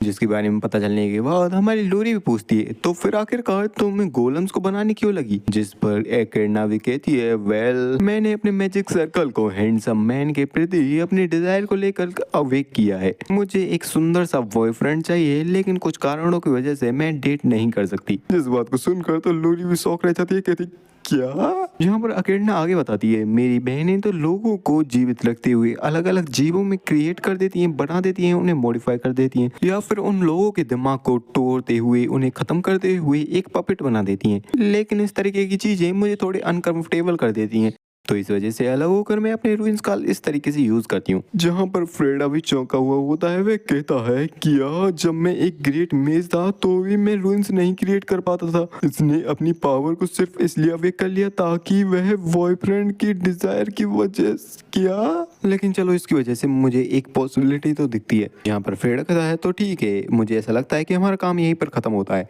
अकेडना फ्लियर्स, मैं तुम्हें सेकंड चीफ रिसर्चर के रूप में अपॉइंट करना चाहता हूँ। क्या तुम हमारे साथ चलकर ग्रैंड डचेस की टेरिटरी में अपनी रिसर्च को कंटिन्यू करना चाहोगी? अब भाई इतने सुंदर लोगों की बात को वे कहाँ मना कर सकती है। वे भी कहती है हाँ मैं चलूंगी, मैं तो तुम लोगों को कहीं भी फॉलो कर लूंगी। और फ्रेडा बताता है इस तरीके से जितने भी रिसर्चर्स मुझे चाहिए थे अपनी ग्रैंड डचेस टेरिटरी के लिए वे पूरे हो चुके हैं। इन दोनों की मदद से किसी भी रिसर्च को पूरा करने में काफी मदद मिलेगी, और शायद फ्यूचर में चलकर हम हमारी टेरिटरी के जितने भी मॉन्स्टर्स हैं उन्हें दूर तक खदेड़ पाएं। जहाँ पर जेड काफी ज्यादा खुश होता है, वह कहता है यह बेकार का फॉरेस्ट, अब हम यहाँ से चलना होगा, तो चलो चलते हैं। जहाँ पर फ्रेडा पूछता है अकेडना क्या तुमने सारी ही चीजों को पैक कर लिया है? अकेडना भी हाँ करती है और कहती है हाँ मैंने सारी चीजों को पैक तो कर लिया है, और पैक करने के बाद मैंने सब स्टोरेज पैकेज मैजिक में रख रखा है। जिस बात को सुनकर फ्रेडा भी मन में सोचता है अगर वह इसका यूज कर सकती है तो ये फिफ्थ सर्कल की मेज तो होनी ही चाहिए। जिस तरीके से अकेडना हैंडसम लोगों के प्रति इतनी ज्यादा ऑब्सेस है, यह एक पागलपन से कुछ अलग नहीं है, तो इसके लिए मुझे इसके साथ कम से कम एक गार्ड तो रखना ही होगा। फिर फ्रेडा कहता है जेड अकेडना तुम दोनों पहले वेल्ड्रोवा कासल जाओगे। जिस बात को सुनकर दोनों की रिएक्शन एकदम डिफरेंट होते हैं। जहाँ पर जेड तो एकदम चौंका हुआ होता है, वह कहता क्या, और अकेडना तो काफी ज्यादा खुश होती है, वह भी खुश होते हुए कहते क्या। जहाँ पर जेड जल्दी से हमारे फ्रेडा के पास आते हुए कहता है लेकिन फ्रेडा क्या तुम हमारे साथ नहीं चल रही? फ्रेडा भी कहता है हम यहीं पास में रुकेंगे और कल सुबह तक वहाँ पहुँच जाएंगे। जिस पर जेड कहता है तो फिर क्या आपको अपने साथ अपने अटेंडेंट को नहीं ले जाना चाहिए, यानी कि मुझे? फ्रेडा भी मना करते हुए कहता है नहीं इसकी कोई जरूरत नहीं है क्योंकि कल सुबह तो हम वहाँ पर आ ही जाएंगे। जिस पर जेड भी परेशान होते हुए कहता है कम ऑन अब ऐसा तो मत करो। और तभी अचानक से हमारी अकेडना वहाँ पर आते हुए कहते हैं क्या वहाँ ग्रैंड डचेस के कासल में और भी सुंदर सुंदर लोग होंगे? फ्रेडा भी कहता है आखिर कैसे ही पता है, लेकिन कम से कम जेड तो वहाँ पर रहेगा ही। जिस बात को सुनकर तो हमारी अकेडना में खुश हो जाती है और कहती है अच्छा ऐसा है। और बेचारा जेड तो मन ही मन सोच रहा होता है प्लीज कम से कम मुझे तो आने दो। फिर हमें अगले दिन एक ब्लेज का सीन दिखाया जाता है, जहाँ पर हमारे एमसी ने जिन जिन लोगों की लिस्ट बनाई होती है उनमें से ज्यादातर लोगों से वह मिल लिया होता है, और लास्ट वाला बंदा रहता है जिसका नाम होता है हिलियस पोविडास। लिस्ट के इस नाम को देखकर हमारी लूरी भी कहती है ये नाम इसे तो मैं जानती हूँ, इसे वाटर का सेज कहा जाता है, हिलियस पोविडास। यह अपने ज्ञान और अपनी अंतर्दृष्टि के जरिए किसी भी चीज के एसेंस को तक देख सकता है। यह काफी ज्यादा फेमस है आर्केन एम्पायर द्वारा दी गई पोस्ट को खारिज करने के लिए, मतलब कि एम्पायर की तरफ से दी गई हाई रैंकिंग पोस्ट को इसने लेने से मना कर दिया, और इसे एक ऐसे मेज के तौर पर जाना जाता है जो कि हमेशा अपनी तपस्या के लिए ही समर्पित रहता है। तो इसके ऊपर रुपए और पावर तो कभी भी वर्क करने वाले नहीं है, क्योंकि ऐसी चीजें इसे नहीं लुभा सकती। तो इसे अपने साथ मिलाने के लिए तुम क्या करने वाले हो? जहाँ पर फ्रेडा कहता है वेल मेरा इंटरेस्ट इसमें नहीं है, क्योंकि जिसकी मुझे तलाश है वह इस सेज से थोड़ा बहुत कनेक्टेड है और उस पर्सन का कोई भी नाम नहीं है। हाँ तो भाई जिससे मिलने वाला है वह शायद यही लड़की होने वाली है। तो देखना होगा आगे वाले चैप्टर्स में क्या होता है। तब तक के लिए bye bye, see you, tata. Video को लाइक, चैनल सब्सक्राइब और वीडियो को हाइप जरूर से कर देना। Thanks for watching.